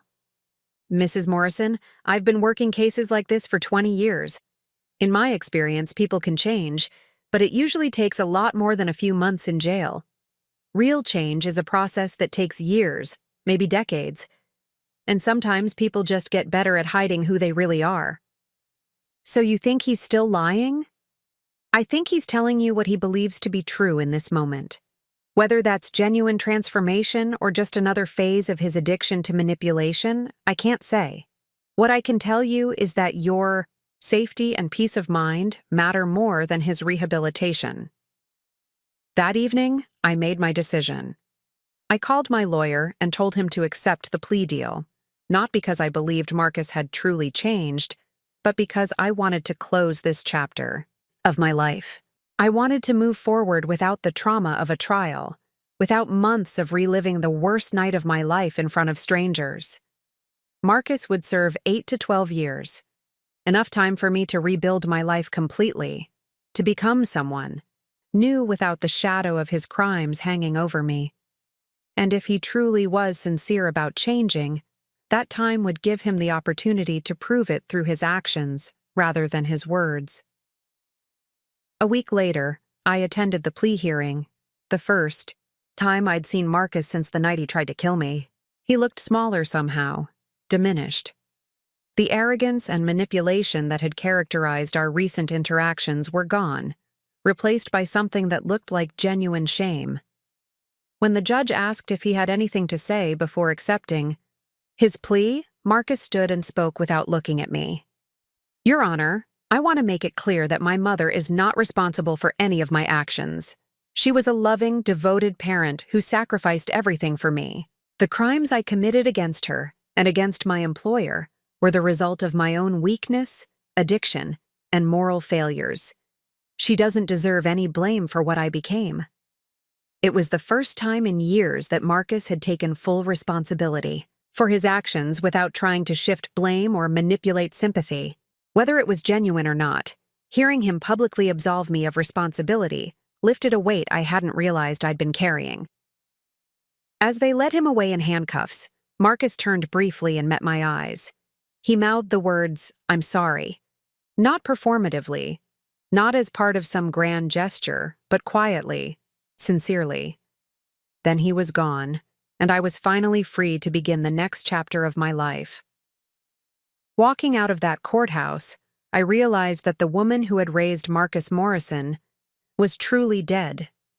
In her place was someone stronger, wiser, and infinitely more protective of her own well-being. Someone who understood that love without boundaries becomes enabling, and that sometimes the greatest act of love is refusing to be destroyed by someone else's choices. I would never know if Marcus's remorse was genuine or if he would truly change during his time in prison. But it no longer mattered. I had saved my life savings, my independence, and most importantly, my sense of self-worth. And for the first time in months, that felt like enough. 6 months after Marcus's sentencing, I thought I had finally found peace when a letter arrived that would shatter my carefully rebuilt world once more. It came on a Tuesday morning, mixed in with my usual stack of bills and advertisements. The return address made my blood freeze. M. Morrison, inmate number 47291, State Correctional Facility. My hands trembled as I stared at the envelope. Marcus had respected my request for no contact since his sentencing. Why was he writing now? Part of me wanted to throw it away unopened, but a larger part needed to know what he had to say after 8 months of silence. The letter was written in Marcus's familiar handwriting, but the tone was unlike anything I'd ever received from him. Mom, I know you asked me not to contact you, and I've respected that until now. But something has happened that I think you need to know about. 3 weeks ago, I was attacked in my cell by 2 inmates who had read about my case in the newspaper. They called me a mother killer and said I deserved to die for what I tried to do to you. I'm okay, mostly just bruises and a broken nose. But lying in the prison hospital, I kept thinking about that night and trying to understand how I became someone capable of planning your murder. I've been attending addiction counseling and therapy sessions, and I think I'm finally starting to see the truth about who I was and what I did to you. Mom, I need you to know that I remember everything now. Not just the big moments, but all the small ones too. I remember you working Christmas Day at the factory so I could have presents. I remember you giving me your dinner when money was tight and telling me you'd already eaten. I remember you learning to braid hair from a library book because I wanted you to do my friend Sarah's hair for her school dance. I remember a mother who gave me everything, and I tried to kill her for more. I don't expect forgiveness. I don't even want it, because I don't deserve it. But I wanted you to know that your son, the real one, not the monster I became, is still in here somewhere. And he's going to spend every day for the rest of his life trying to become someone who honors the love you gave him, even if he can never undo the damage he caused. I hope you're happy, Mom. I hope you're using that money you worked so hard for to live the life you deserve. And I hope someday, years from now when I've actually changed instead of just talking about it, I might be able to prove to you that your sacrifice wasn't completely wasted on me. Your son, if I still have the right to call myself that, Marcus, I read the letter 3 times, tears streaming down my face. The memories he'd mentioned were all real. Small moments of sacrifice and love that I thought he'd forgotten or never noticed. Hearing them acknowledged after so much pain was overwhelming. But I'd been burned by Marcus's apparent sincerity before. How could I trust that this letter was different from his previous manipulations? I was still processing the letter when my phone rang. It was Veronica, calling for our monthly check-in, a routine we'd established to help each other heal from our shared trauma. Delilah, you sound upset. What's wrong? I told her about the letter, reading portions of it aloud. When I finished, there was a long silence on the other end. What do you think? I asked finally. I think it sounds different from the other times he's tried to reach out. But Delilah, even if it's genuine, you don't owe him anything. Not forgiveness, not a response, not even acknowledgement that you received it. I know that intellectually, but emotionally, I struggled to find the words. He's still my son. Even after everything he did, part of me wants to believe he can change. That's because you're a good mother, Veronica said gently. But being a good mother doesn't mean accepting abuse from your child, even if they claim to be sorry. After we hung up, I found myself thinking about the attack Marcus had mentioned, other inmates calling him a mother killer. Was that what I was to them? A victim of something so heinous that even criminals found it shocking? The next morning, I did. Something I hadn't done since the plea hearing. I called Detective Sullivan to ask about Marcus's situation. "Mrs. Morrison, I was wondering when you'd call. Yes, the attack happened. It was pretty serious, actually. The other inmates don't take kindly to people who hurt family members, especially mothers. Is he safe now?" "He's in protective custody. For the time being. Mrs. Morrison, can I ask why you're concerned about his safety? After what he did to you?" It was a fair question, and I struggled to answer it. "I don't know. Maybe because despite everything, I still don't want him to die. Maybe because if he really is changing, he deserves the chance to prove it. Or maybe I'm just a fool who can't stop caring about someone who tried to murder me." "You're not a fool," Detective Sullivan said firmly. "You're a mother dealing with an impossible situation. But remember, your safety and well-being come first. Always." That afternoon, I made a decision that surprised even me. I sat down and wrote a response to Marcus's letter. "Marcus, I received your letter and I believe you when you say you remember the sacrifices I made. What I don't know is whether you understand why I made them. I didn't work Christmas Day so you could have presents. I worked because I wanted you to experience joy and wonder, even when we had very little. I didn't give you my dinner because I wasn't hungry. I gave it to you because seeing you well-fed was more important to me than my own comfort. I didn't learn to braid hair for your friend because I was trying to be the perfect mother. I did it because I wanted you to feel proud of your family, even when we couldn't afford what other families had. Every sacrifice I made was an investment in your character, in your capacity for love and kindness and gratitude. The fact that you tried to kill me for money suggests that investment failed completely. You say you want to honor the love I gave you. The only way to do that is to become someone who would never, under any circumstances, hurt another person. The way you hurt me. Not just because you might get caught, not just because it's wrong, but because you genuinely understand the value of love and would never destroy it for personal gain. If you can become that person, truly become that person, not just talk about it, then maybe someday we can have a conversation about forgiveness. But that day is years away, if it ever comes at all. I hope you stay safe in prison. I hope you get the help you need.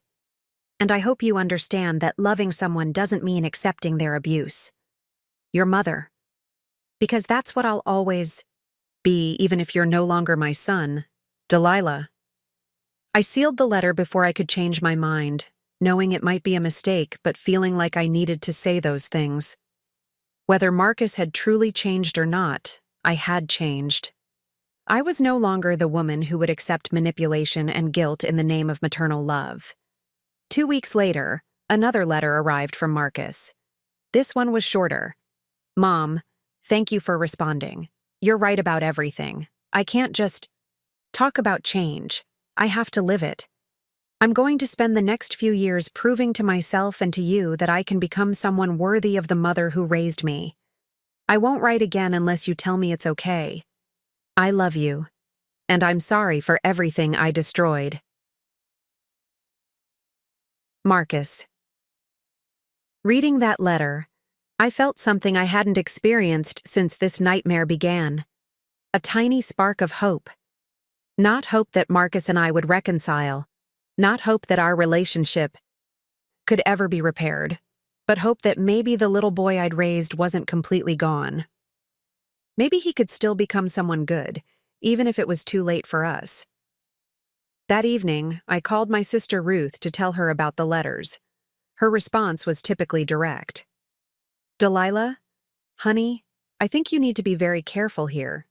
This boy manipulated you for months before trying to kill you. What makes you think he's not manipulating you now?" "Maybe he is," I admitted. "But Ruth, what if he's not? What if this is real change? Don't I owe it to the mother I used to be to at least hope for that? You don't owe that boy anything, Ruth said firmly. You've already given him more than most mothers would after what he did. Don't let him destroy the peace you've built. Ruth was probably right. The smart thing, the safe thing, would be to ignore Marcus's letters and move on with my life. But as I sat in my secure apartment, surrounded by the new life I'd built, I realized that peace built on ignoring the possibility of redemption wasn't really peace at all. I wouldn't rush into anything. I wouldn't let my guard down or allow Marcus back into my life easily. But I also wouldn't close the door completely on the possibility that people could change, that love could survive even the worst betrayals, that second chances could sometimes lead to genuine transformation. The woman Marcus had tried to kill was gone, replaced by someone stronger and wiser. This new version of me could afford to hope cautiously, to love with boundaries, to believe in redemption while protecting herself from further harm. It would be a long road, and there were no guarantees. But for the first time since that terrible night 8 months ago, I felt like the future might hold something other than just survival. Maybe it could hold healing, growth, and even the possibility of forgiveness. Not the cheap kind that ignores harm, but the hard-earned kind that requires genuine change and years of proof. Only time would tell if Marcus was capable of that kind of transformation. But I was finally strong enough to find out. 2 years had passed since Marcus's last letter, when I received a phone call that would change everything once again. I was in my garden. I'd discovered a love for gardening in my new apartment complex, when the warden from State Correctional Facility called with news that made my blood run cold. Mrs. Morrison, I'm calling about your son Marcus. He's been seriously injured in another incident, and he's listed you as his emergency contact. He's currently in critical condition at County General Hospital. My hands went numb, and the small watering can I'd been holding clattered to the concrete patio. What happened? He was protecting another inmate from a group attack. 3 men with knives. Marcus stepped in and... The warden paused. Ma'am, he may not survive his injuries. The doctors say the next 24 hours are critical. I stood frozen in my garden, trying to process what I'd heard. Marcus, the man who had tried to kill me for money, had risked his life to protect someone else. It seemed impossible, completely contrary to the selfish, manipulative person I'd come to know. Mrs. Morrison, are you there? Yes, I'm here. Thank you for calling. After hanging up, I sank onto my patio chair, staring at the flowers I'd been tending. For 2 years, I had slowly been rebuilding my life, creating something beautiful and peaceful. The occasional letters from Marcus, which had continued despite his promise to stop, had shown gradual progress. He'd completed his GED, started teaching literacy classes to other inmates, and written thoughtful reflections on the harm he'd caused. But I'd remained cautious, protective of the peace I'd worked so hard to achieve. Now he was dying, possibly for doing something genuinely heroic, and I didn't know how to feel about it. My phone rang again. This time it was Veronica, who had somehow already heard the news.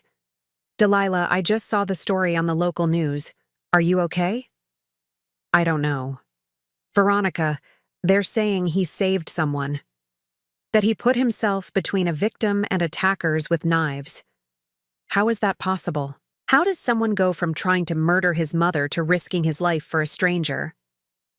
Maybe that's who he really is now, Veronica said quietly. Or maybe it's who he was always supposed to be, before the addiction and desperation took over. Should I go to the hospital? The question slipped out before I could stop it. Only if you want to. Only if you think you can handle seeing him like that without it destroying your peace. I spent the next hour pacing my apartment, trying to decide what to do. The rational part of me said to stay away, to protect the emotional distance I'd worked so hard to maintain. But another part, the part that remembered the little boy who used to bring me dandelions, felt compelled to see him. Finally, I made the decision that felt right, regardless of whether it was smart. I drove to County General Hospital, my hands shaking on the steering wheel as memories of that terrible night flooded back. But mixed with the fear was something else. Curiosity about whether the man lying in that hospital bed was really different from the one who had threatened me with a kitchen knife. The ICU was sterile and quiet, filled with the sounds of machines keeping people alive. Marcus was in room 314, connected to more tubes and wires than I could count. His face was so swollen and bruised that I barely recognized him. Both arms were in casts, and there were bandages covering what looked like dozens of stitches. But it was his hands that made me gasp. His knuckles were torn and bloodied, clear evidence that he had fought hard to protect someone else. These weren't the hands of a victim. They were the hands of someone who had chosen to fight for another person's life. "Ma'am? Are you family?" A nurse appeared beside me, checking the monitors around Marcus's bed. "I'm his mother." The nurse's expression softened. "He's been asking for you. When he was conscious earlier, he kept saying he needed to tell his mother something important. The doctors aren't sure if he'll wake up again, but if you want to talk to him." I pulled a chair next to his bed, studying his face for any sign of the manipulative person who had terrorized me. All I saw was a man who looked like he'd been through hell, fighting for his life. "Marcus?" I said quietly. "It's Mom. I'm here." His eyes fluttered open, unfocused and clouded with pain medication. When he saw me, his expression changed to something I hadn't seen in years. Pure relief and love, without any calculation behind it. "Mom," he whispered, his voice barely audible through his damaged throat. "You came. The warden said you were hurt protecting someone. Is that true?" Marcus tried to nod, wincing with the effort. "Kid named Danny, 19 years old, in for drug possession. They were going to kill him over a gambling debt. I couldn't let them hurt someone who reminded me of who I used to be. You could have been killed." "I know." His eyes met mine, clearer now despite the medication. "Maybe that would have been justice for what I did to you, but I couldn't stand by and watch someone get hurt when I had the power to stop it. Not anymore." I stared at this man who looked like my son but sounded like someone completely different. "Marcus, why did you really step in? Be honest with me." He was quiet for so long I thought he'd fallen asleep. When he finally spoke, his voice was filled with a pain that went deeper than his physical injuries. "Because I remembered that night in your apartment. I remembered standing over you with a knife, planning to hurt the person who loved me most in the world. And I realized that if I could stand by and watch Danny get hurt when I had the power to help, I would still be that monster." Tears started, rolling down his bruised cheeks. "Mom, I'm not asking for forgiveness. I'm not asking for anything. I just needed you to know that somewhere in all the damage I caused, some good came out of it. I learned what it means to protect someone instead of hurting them." I reached out without thinking and gently touched his uninjured hand. The gesture surprised both of us. "The letters you sent," I said quietly. "Were they real? The change you wrote about?" "I hope so. Every day for 3 years I've tried to be someone different. Someone who would make the mother who raised me proud instead of terrified." He squeezed my hand weakly. "I know it's too late for us. I know I destroyed something that can never be fixed. But maybe I can still become someone who honors the love you gave me, even if I can never have it again." We sat in silence, his hand in mine, both of us crying for different reasons. I was crying for the relationship we'd lost, for the trust that had been shattered, for the years of fear and pain. He was crying for the man he'd been, for the mother he'd hurt, for the chance at redemption he might not live to see. "Danny," I said finally, "the boy you protected, is he okay?" "Yes, scared, but alive. His mother called me a hero." Marcus laughed bitterly. First time anyone's called me that since I was 8 years old and helped Mrs. Patterson find her lost cat. I remembered that day, Marcus coming home so proud because the elderly neighbor had praised him for his kindness. When had that little boy disappeared? And was it possible he could come back? Marcus, if you survive this, if you get better, what then? You still have 6 years left on your sentence. Then I spend 6 years proving that this wasn't just a moment of heroism. I spend 6 years becoming someone who chooses to help instead of hurt. Someone who builds instead of destroys. He looked at me with eyes that seemed older, wiser, sadder, and maybe, if I'm very lucky, someday I can have a conversation with my mother without her being afraid of me. The machines around his bed started beeping urgently, and nurses rushed in. "Ma'am, you need to step back. His vitals are dropping," as they worked to stabilize him. I stood pressed against the wall, watching them fight to save the life of someone who had once tried to end mine. The irony wasn't lost on me. Here I was, hoping and praying for the survival of my would-be killer. But somewhere in that hospital room, I had seen something I thought was gone forever. A glimpse of the son I had raised, the little boy who had grown up to protect others instead of hurting them. Whether that glimpse was real or just my desperate hope for redemption, I couldn't say. What I could say was that for the first time in 3 years, when I looked at Marcus, I didn't see a monster. I saw a broken man trying to rebuild himself into someone worthy of the love he'd thrown away. And despite everything he had done to me, despite all the reasons I had to hate him, I found myself hoping he would survive long enough to complete that transformation. The doctors managed to stabilize him, but he remained unconscious for the rest of the night. I stayed until morning, holding vigil over the son who had become a stranger and might be becoming my son again. It was the longest night of my life, filled with questions about forgiveness, redemption, and whether some betrayals could ever truly be healed. As the sun rose through the hospital windows, I realized that regardless of what happened to Marcus, something had changed in me too. The fear that had controlled my life for 3 years was finally beginning to fade, replaced by something I thought I'd lost forever: hope. Marcus survived the surgery, but his recovery was slow and complicated. Over the next 3 weeks, I found myself making daily trips to the hospital, something I couldn't have imagined doing just a month earlier. Each visit brought small revelations about who my son was becoming, and each one challenged my carefully constructed emotional defenses. On a Thursday afternoon, I arrived to find a young woman sitting beside Marcus's bed. She was maybe 20, with dark hair pulled back in a simple ponytail and worry lines that seemed too deep for someone her age. "You must be Mrs. Morrison," she said, standing quickly when I entered. "I'm Sarah Chen, Danny's older sister." Danny. The boy Marcus had protected. I studied her face, seeing gratitude mixed with uncertainty.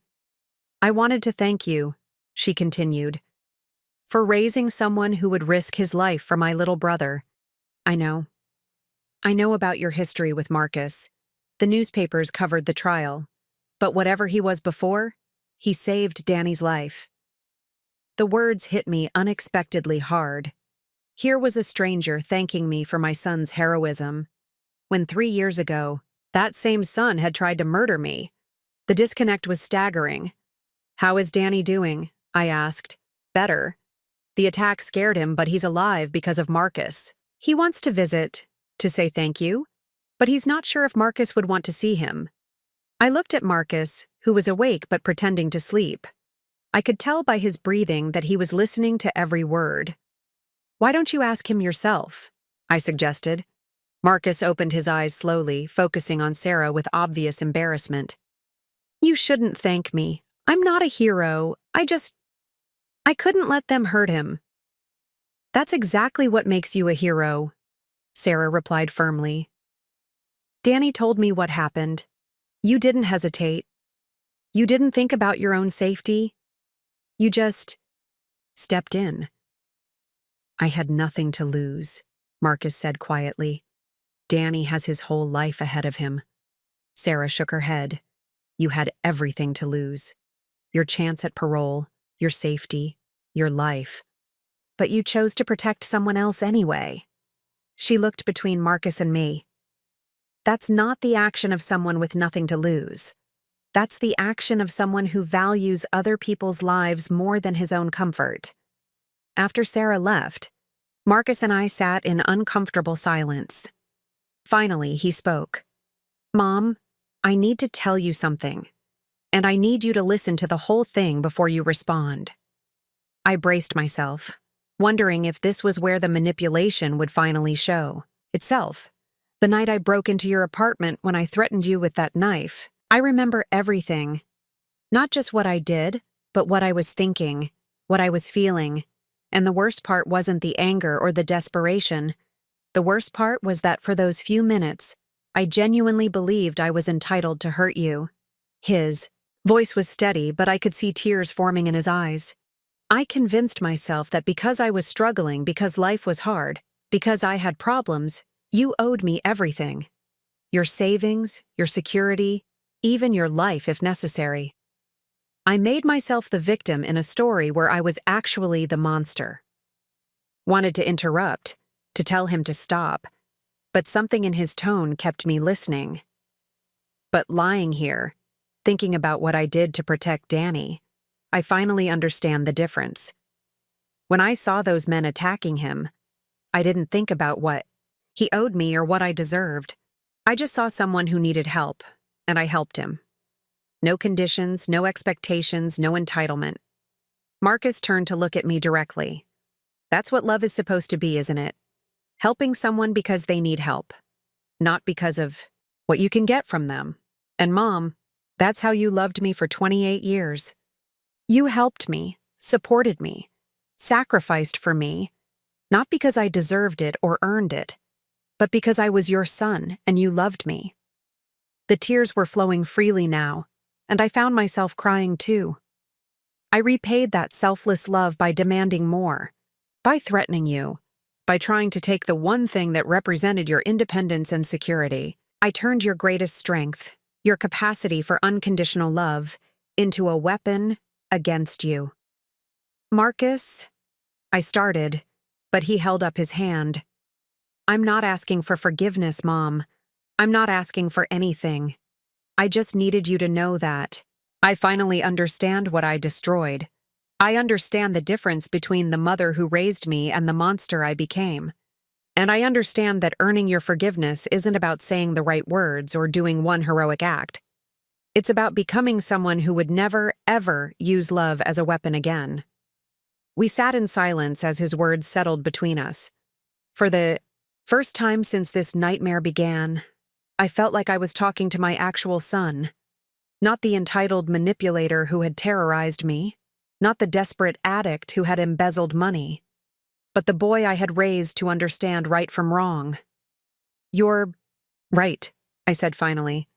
That is what love is supposed to be, and Marcus, that's what makes what you did so much worse. You knew better. I taught you better. He nodded, accepting the truth of my words without defensiveness. But, I continued, surprising myself, it's also what makes what you did for Danny so meaningful. You chose to love without conditions, to help without expecting anything in return. For the first time in years, you acted like the son I raised. Does that mean? He began hopefully, then stopped himself. No, I can't ask you that. It's not fair. What were you going to ask? I was going to ask if there's any chance you could ever forgive me. But I realized that's still thinking about what I want from you instead of what you need from me. The insight was profound and painful. Marcus was finally understanding that forgiveness wasn't something he could demand or manipulate from me. It was something I would give or withhold based on my own healing process. Marcus, I don't know if I can forgive you. Not completely, not the way things were before. Too much has been broken. But, I paused, searching for the right words. But for the first time since that night, I can see a path where we might have Some kind of relationship again. Not mother and son the way we were, but maybe something new. His face lit up with hope, then immediately clouded with concern. I don't want to pressure you. I don't want to make you feel like you have to. You're not pressuring me, I assured him. This is me choosing to consider the possibility. Because the man who saved Danny's life isn't the same person who tried to kill me for money. And if you can maintain that change if you can prove over time that this transformation is real, then maybe someday we can find a way to be family again, he finished quietly. Maybe, I agreed. But Marcus, it will take years. Years of you proving through your actions that you've really changed. Years of me learning to trust again. And even then, it won't be what we had before. I understand. And Mom, even if it takes the rest of my life, even if you never fully forgive me, I'm going to keep trying to become someone worthy of the love you gave me. Not for what I can get from you, but because it's the right thing to do. As I prepared to leave that day, Marcus called out to me one more time. Mom, thank you for coming to see me. Thank you for giving me the chance to explain. You didn't have to do that. No, I agreed. I didn't have to. But maybe that's what makes it meaningful. Driving home from the hospital, I realized that something fundamental had shifted in our relationship. For the first time in years, Marcus had spoken to me without trying to get something from me. He had acknowledged the full extent of his crimes without making excuses or shifting blame. He had understood that forgiveness was a gift, not a debt. And I had seen enough genuine change to consider the possibility that redemption might be real, that people could transform themselves so completely that they became worthy of trust again. It wouldn't be easy, and it wouldn't be quick. But for the first time since that terrible night 3 years ago, I believed it might be possible. The road ahead would be long and difficult, filled with setbacks and doubts. But as I pulled into my apartment complex, I realized that hope, real, cautious, hard-earned hope, was finally stronger than fear. And that felt like the beginning of healing for both of us.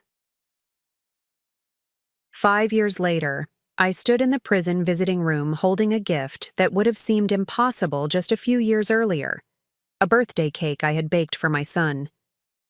Marcus was turning 33 today, and for the first time since his arrest, I wanted to celebrate with him rather than simply endure our monthly visits.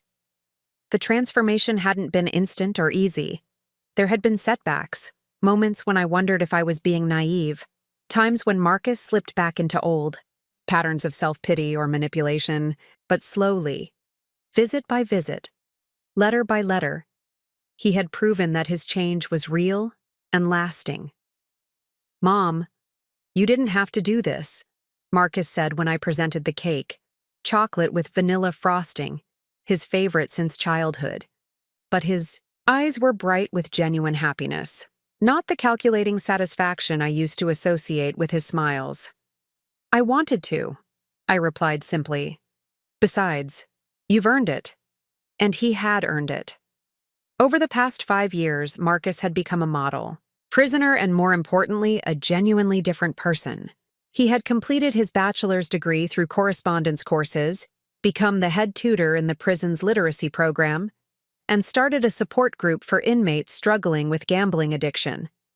But the real proof of his change wasn't in his achievements. It was in how he treated people. Tell me about the new group members, I said as we shared pieces of cake in the sterile visiting room.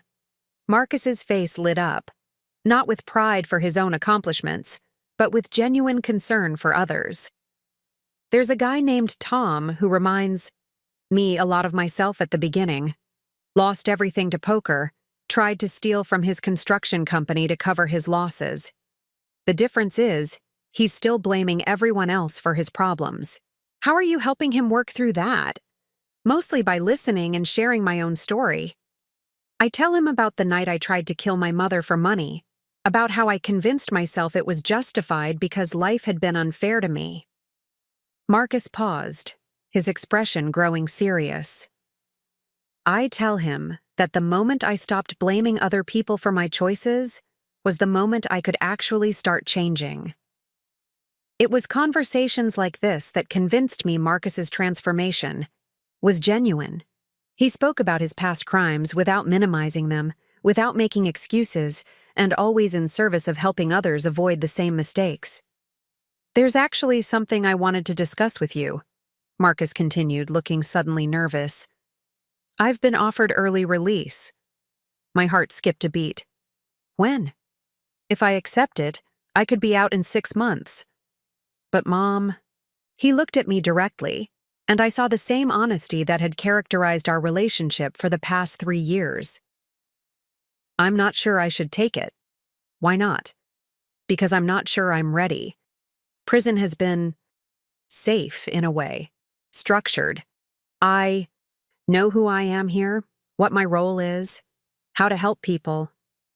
Out there." He gestured vaguely toward the world beyond the prison walls. "I don't know if I'm strong enough yet to handle real freedom without falling back into old patterns." The maturity of his answer astounded me.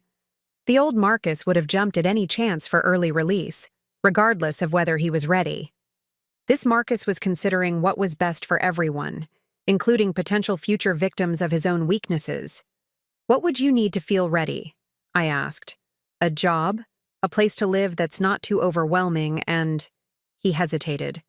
"A support system. People who know my history and will call me out if I start making bad choices again."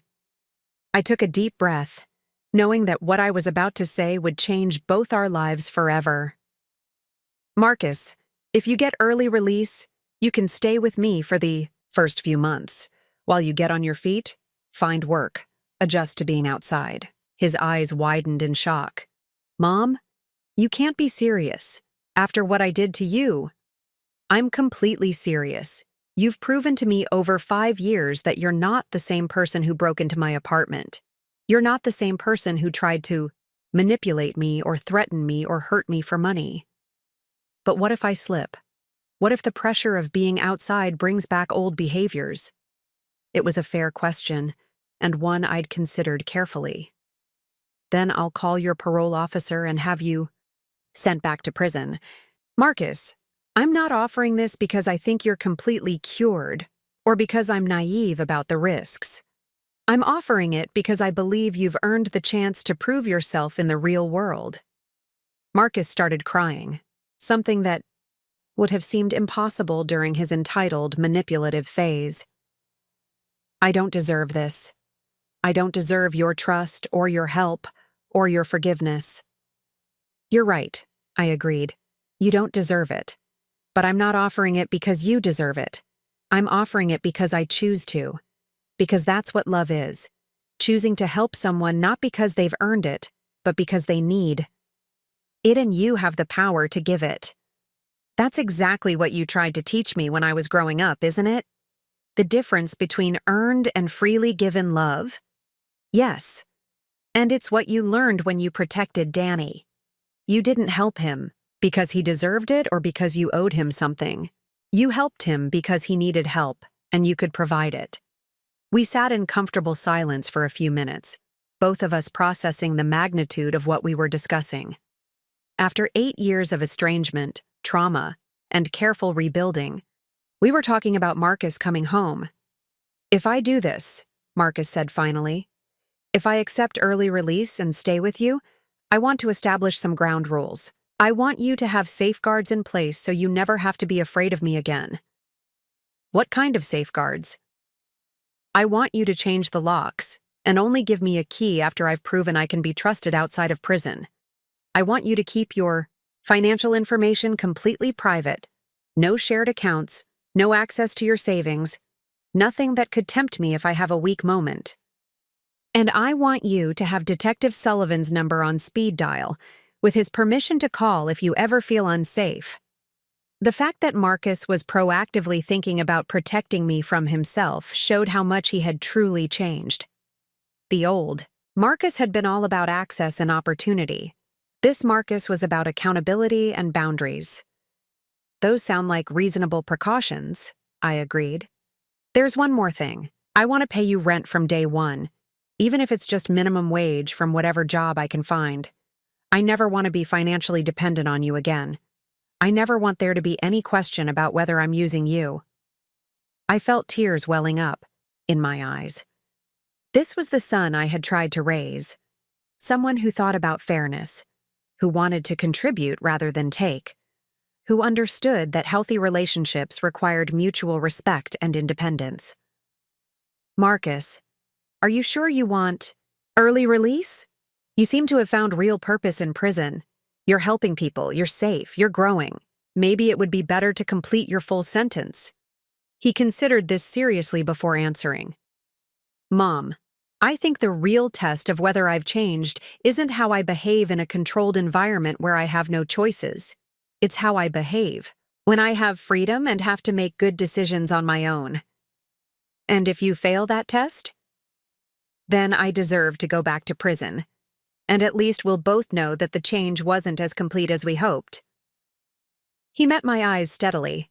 But if I succeed, if I can build a good life outside while contributing to society and maintaining our relationship, then maybe I'll have finally become the man you always hoped I could be. As our visit ended and I prepared to leave, Marcus asked me one final question. Mom, why are you doing this? Really? After everything I put you through, why are you giving me this chance? I thought about it carefully before answering. Because 8 years ago, I lost my son to addiction and entitlement and cruelty. For years, I mourned him as if he had died. But over the past 5 years, I've watched that son come back to life. Not the same as he was before, but better, stronger, wiser, more compassionate. I paused, making sure he understood the full weight of what I was saying. I'm not doing this for the Marcus who tried to kill me. I'm doing it for the Marcus who saved Danny's life, who helps other addicts recover, who takes responsibility for his actions and thinks about protecting others instead of using them. That Marcus has earned the chance to prove himself in the real world. As I walked out of the prison that day, I felt something I hadn't experienced in nearly a decade. Excited anticipation for the future. Not naively optimistic. Not forgetting the past, but genuinely hopeful that the next chapter of our story could be about redemption, growth, and the kind of love that survives even the worst betrayals. The road ahead would still be difficult. There would be challenges, setbacks, moments of doubt and fear. But for the first time since that terrible night when Marcus broke into my apartment, I believed we could build something new together. Not the relationship we'd lost, but something potentially even stronger, forged in the fire of consequence and tempered by genuine change. 6 months later, Marcus would walk out of prison and into a carefully structured new life. And I would be there to help him navigate it, not as the naive mother who had once enabled his destruction, but as a woman who had learned the difference between loving someone and being victimized by them. Together, we would discover whether redemption was really possible, whether people could truly change, and whether love could survive even the ultimate betrayal. The day Marcus was released from prison, I woke up at 4 a.m. in a cold sweat, my heart pounding with a panic I hadn't felt in years. For a moment, I was back in my old apartment, hearing the sound of breaking glass, seeing the rage in my son's eyes as he threatened me with a kitchen knife. The fear was so intense I had to check 3 times that my apartment door was locked before I could calm down. This was really happening. In 6 hours, the man who had tried to kill me would be walking free, and I had volunteered to help him rebuild his life. The rational part of my mind knew Marcus had changed, that 5 years of consistent behavior had proven his transformation was real. But the traumatized part of my mind was screaming that I was making a terrible mistake. I called Veronica at 6 a.m., knowing she'd be awake. She'd always been an early riser. "Delilah, are you having second thoughts?" she asked immediately, reading the anxiety in my voice. "I'm terrified," I admitted. "What if I'm wrong about him? What if prison just made him better at hiding who he really is? What if—" "Stop," Veronica said firmly. You've spent 5 years testing his change. You've seen him at his lowest points, watched how he handles frustration and disappointment. If you weren't convinced he was different, you wouldn't have made this offer. But what if the pressure of being outside brings back his old behaviors? Then, you follow through on your plan. You call Detective Sullivan, you have Marcus arrested, and you protect yourself. But Delilah, you can't let fear of what might happen prevent you from giving someone who's earned it a second chance. After we hung up, I spent the morning preparing my apartment for Marcus's arrival. I had already changed the locks, as he'd requested, and his temporary key sat on my kitchen counter like a small symbol of trust. Detective Sullivan's number was programmed into my phone under emergency, and I had copies of all my financial documents locked in a safety deposit box at the bank. Though, precautions should have made me feel safer, but instead they reminded me of how much I was risking. If Marcus reverted to his old patterns, I wouldn't just be emotionally devastated, I could be physically in danger again. At 2 p.m., I drove to the prison to pick him up. The irony wasn't lost on me. 8 years ago, I had been afraid he would show up at my door. Now I was voluntarily bringing him home. Marcus emerged from the prison gates carrying a single duffel bag and wearing the same cheap suit he'd worn to his sentencing hearing. But everything else about him was different. His posture was straighter, his expression calm and purposeful rather than angry or desperate. When he saw me waiting, his face lit up with genuine joy. Not the calculating satisfaction I remembered, but pure happiness at seeing someone he loved. "Mom," he said, stopping a respectful distance away. "Thank you for coming. Thank you for this chance." "Are you ready?" I asked, studying his face for any sign of the old Marcus. "No," he answered, honestly. "I'm scared, but I think that's probably good. The old me would have been overconfident, would have thought I had everything figured out. This me knows how much I have to lose if I mess up." The drive to my apartment was quiet, both of us processing the magnitude of what we were attempting. Marcus stared out the window like he was seeing the world for the first time, which in many ways he was. The entitled, desperate man who had entered prison 8 years ago had never really paid attention to anything outside his own needs. "It's smaller than I remembered," he said as we passed through downtown. "What is?" "Everything. The buildings, the streets, even the sky. In prison, you imagine the outside world as this vast, overwhelming place. But it's just normal." When we reached my apartment complex, Marcus insisted on carrying his own bag, declining my offer to help. As we climbed the stairs to my second-floor unit, I felt my anxiety spike again. The last time Marcus had been in my home, he had tried to kill me. Now I was inviting him back. "This is it," I said, unlocking the door to my new apartment, the secure place I'd built after fleeing the crime scene of his attack. Marcus stepped inside and stopped, looking around with obvious surprise. "Mom, this is beautiful. You've really built something special here." The apartment was beautiful, bright, peaceful, filled with plants and books and comfortable furniture. It represented everything I'd learned about creating safety and happiness for myself. But having Marcus see, it felt vulnerable, like I was showing him everything he could potentially destroy again. "The couch pulls out into a bed," I said, pointing to the living room. "It's temporary, just until you find your own place." "I know. And Mom, I want you to know that I understand what you're risking by letting me stay here. I understand that you're giving me access to the life you rebuilt after I tried to destroy the old one." His acknowledgement of the weight of the situation helped calm my nerves slightly. The old Marcus had never recognized the impact of his actions on others. "I have something for you," Marcus said, reaching into his duffel bag. He pulled out a thick notebook, not unlike the one Veronica had found in his apartment years ago, but this one was different. "It's my daily journal from the past 5 years. Every thought, every struggle, every moment of growth. I want you to have it so you can see exactly who I've become and how I got here." I accepted the notebook with trembling hands. The fact that he was giving me complete access to his private thoughts showed a level of transparency that the old Marcus would never have offered. "You don't have to read it all at once," he said. "But whenever you have doubts about whether my change is real, you can look at any page and see what I was thinking on any given day. No hiding, no manipulation, just the truth of who I am now." The first entry I flipped to was from 2 years. I always had a nightmare about Mom again. Not the usual one where I'm apologizing and she forgives me. This one was different. I was trying to explain to her why I did what I did, and I realized I still don't completely understand it myself. How does someone become capable of trying? To kill their mother for money? I need to figure this out, not so she'll forgive me, but so I can make sure I never become that person again. The raw honesty was overwhelming.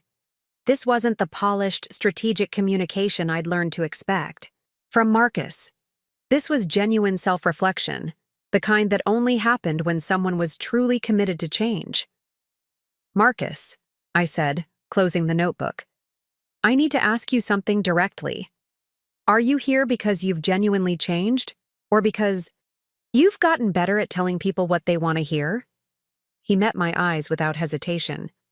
"I'm here because I've changed, but Mom, I understand why you'd question that. I lied to you for so long, manipulated you so consistently that it makes sense you'd assume this is just a more sophisticated version of the same thing. So how do I know the difference?" "Time," he said simply.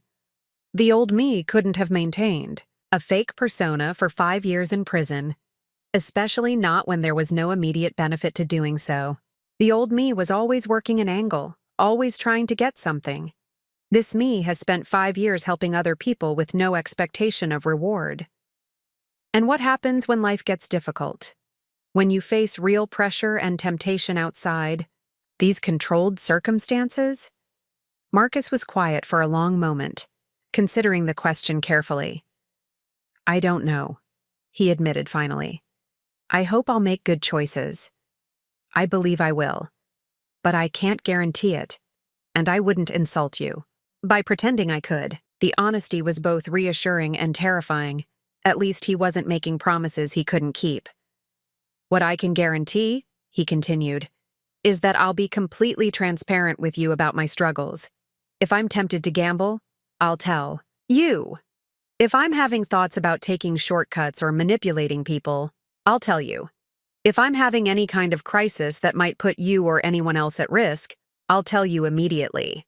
And if you slip, if you make a bad choice despite your best intentions, then I'll face the consequences, including going back to prison if necessary. Mom, I'm not asking you to save me from the results of my actions. I'm asking you to give me the chance to prove I won't need saving." As evening fell, we shared a simple dinner at my kitchen table, the same table where Marcus had demanded my life savings 8 years earlier. But everything about this meal was different. Marcus asked about my life, my gardening, my volunteer work at the literacy center. He shared stories about the men he'd helped in prison, his plans for finding work, his hopes for the future. Most importantly, he never once asked for anything. No money, no connections, no special treatment.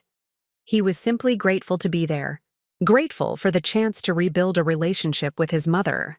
"I start looking for work tomorrow," he said as we cleaned up the dishes.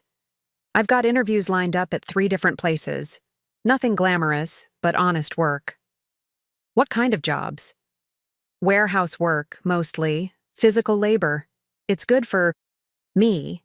Keeps my hands busy and my mind focused. Plus, after 8 years in prison, I'm not exactly qualified for anything requiring trust with money or sensitive information." The self-awareness was remarkable. The old Marcus would have expected to waltz back into a high-level position, would have been angry about having to start over. This Marcus understood that trust had to be rebuilt gradually. As we prepared for bed, me in my room, Marcus on the fold-out couch, I felt cautiously optimistic. The first day had gone better than I'd dared hope.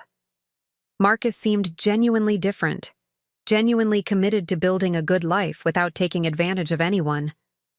But as I lay in bed that night, listening to him moving around in the living room, I couldn't shake the memory of that other night 8 years ago when I'd listened to him break into my apartment. The trauma was still there, the fear still real, even though my rational mind knew this was different. Healing, I realized, wasn't just about Marcus proving he'd changed. It was about me learning to trust again, to believe in the possibility of redemption without being naive about the risks. Tomorrow would bring new challenges, new tests of whether this fragile new relationship could survive in the real world. But tonight, for the first time in 8 years, Marcus and I were under the same roof by choice rather than force. And despite my fears, that felt like a miracle worth protecting. 1 year later, I stood in my kitchen making Marcus's favorite birthday breakfast. Those same blueberry pancakes I'd prepared the morning he first demanded my life savings 9 years ago. But everything about this morning was different. Instead of dread and confusion, I felt genuine happiness as I heard him getting ready for work in the living room, the same quiet routine he'd maintained every day since his release. Marcus had not only kept every promise he'd made, but exceeded them. He'd found steady work at a local warehouse within his first week of freedom, never missed a day, and had been promoted twice based on his reliability and work ethic. He paid me rent every month, not much, but always on time, always with gratitude, rather than resentment. Most importantly, he had maintained the complete transparency he'd promised, sharing his struggles and victories with equal honesty. "Morning, Mom," he said, appearing in the kitchen doorway already dressed for work. At 34, Marcus looked healthier and more at peace than I'd ever seen him. The desperation and anger that had characterized his pre-prison years were gone, replaced by a quiet confidence that came from knowing who he was and what he stood for. "Happy birthday, sweetheart," I said, presenting the pancakes with a smile that felt completely natural. 34 years old. How does it feel?" "Like I finally deserve to celebrate," he replied, kissing my cheek before sitting down. "Thank you for this, Mom. For the breakfast, for everything this past year. I know it wasn't easy for you." He was right. It hadn't been easy. There had been moments of doubt, nights when I'd lain awake wondering if I was being foolish, times when Marcus's frustrations with the limitations of his new life had reminded me too much of his old entitlement. But he had worked through every challenge without asking me to fix things for him, without reverting to manipulation or demands. "Actually," Marcus continued, looking suddenly nervous, "there's something I wanted to discuss with you, about my living situation." My heart skipped a beat. After a year of stability, was he about to ask for something that would test our rebuilt relationship? "I found an apartment," he said quickly, seeing my expression. "Nothing fancy, but it's clean and safe and I can afford it on my own. I wanted to move out at the end of the month if that's okay with you." The relief was immediate, followed by an unexpected pang of sadness. I had grown used to having Marcus around, used to our quiet dinners and morning conversations. Despite everything we'd been through, I was going to miss him. "That's wonderful," I said, meaning it. "You've worked so hard to get to this point." "I have, but I couldn't have done it without you. Mom, this year living with you, it gave me the stability I needed to prove to myself that I really had changed. But more than that, it gave me back something I thought I'd lost forever." "What's that?" "A family.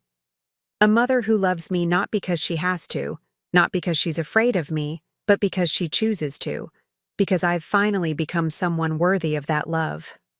I felt tears welling up in my eyes.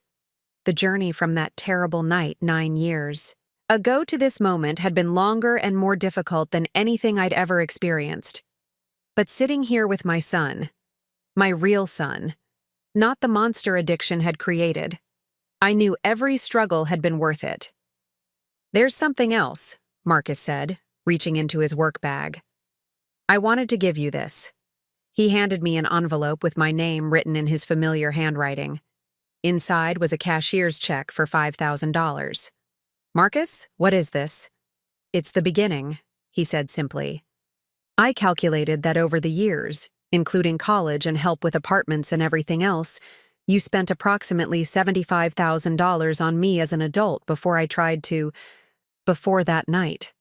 I want to pay you back, not because I owe it to you, but because I want to. I stared at the check, overwhelmed by what it represented. "Marcus, you don't need to do this." "Yes, I do. Not for you, but for me. I need to know that I'm contributing to your life instead of taking from it. I need to prove to myself that I can give instead of just receive. But this is a lot of money. How did you save this much?" "I've been putting aside half of every paycheck since I started working. Living with you kept my expenses low, and I haven't spent money on anything that wasn't essential. Mom, for the first time in my adult life, I understand the value of money, not as something to acquire or hoard, but as a tool to help the people you care about." The transformation was so complete, it still sometimes took my breath away.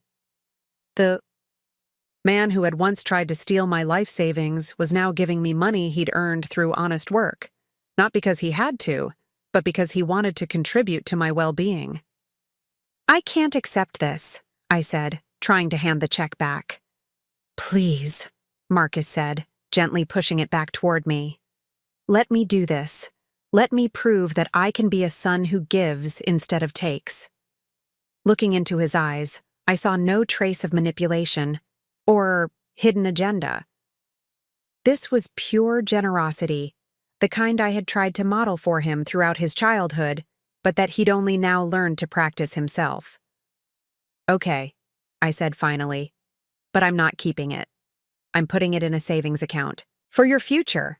Maybe a down payment on a house someday or an emergency fund." Marcus smiled, the same genuine smile that had been rare in his youth, but had become his default expression since his release. "I should have known you'd find a way to give it back to me. That's exactly what the mother who raised me would do." As he prepared to leave for work, Marcus paused at the door. "Mom, I have one more thing to ask you, and I need you to know that it's okay if the answer is no." My stomach tightened slightly. After a year of no demands, no requests for special treatment, what could he possibly need? Danny Chen, the boy I protected in prison, he's getting married next month. He asked me to be his best man.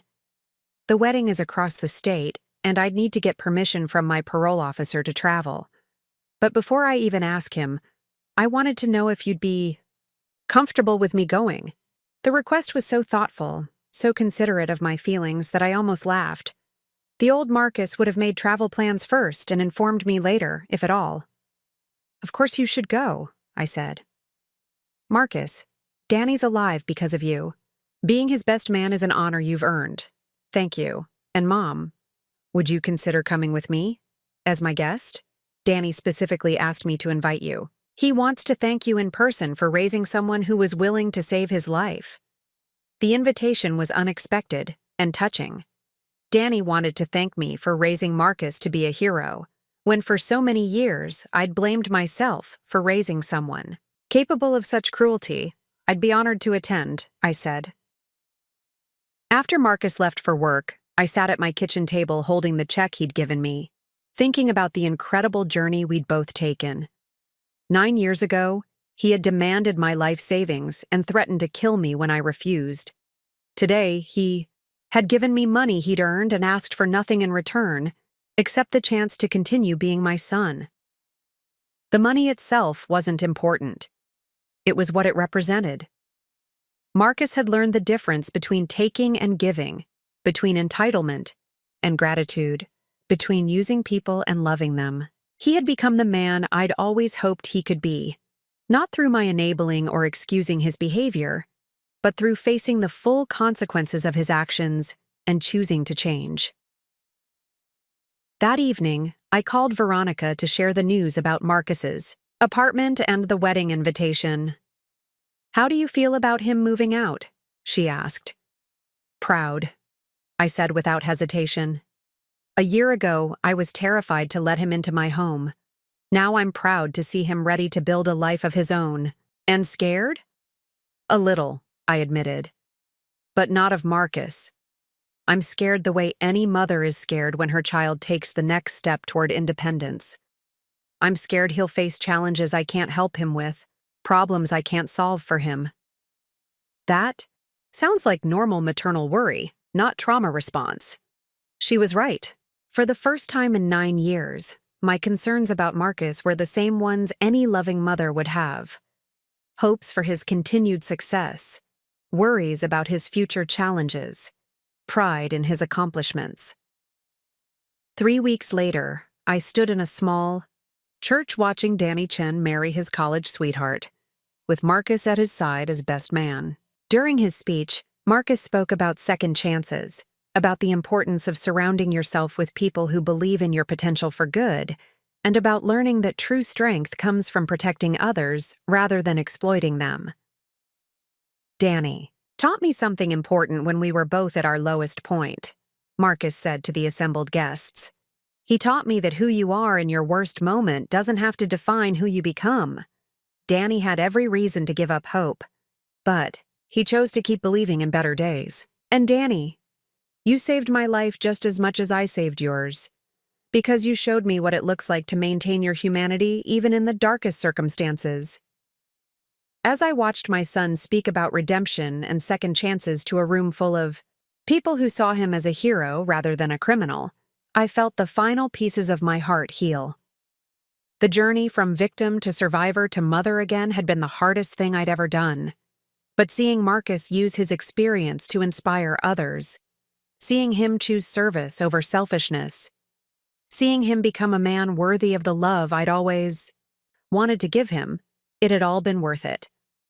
After the reception, as we drove home together, Marcus asked me one final question. Mom, do you forgive me? Really, completely forgive me for what I did to you? I considered the question carefully. Did I forgive him? The simple answer was yes. The man sitting beside me bore so little resemblance to the person who had terrorized me that it felt like forgiving a stranger for crimes committed by someone else entirely. But the complete answer was more complicated.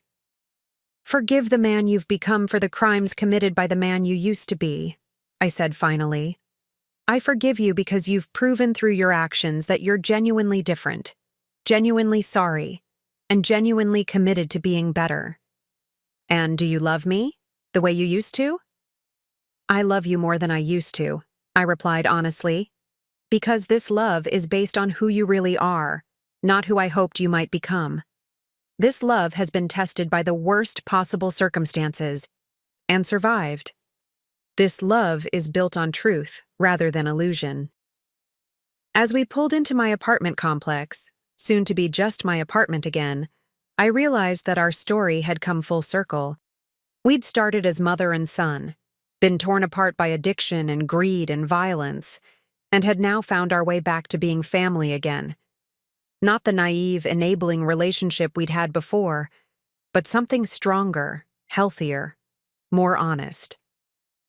Marcus would move into his own apartment, build his own life, face his own challenges. But he would do it as my son, not by blood or obligation, but by choice. And that felt like the greatest victory of all. 2 more great stories are next. Don't miss them. Subscribe and turn on notifications.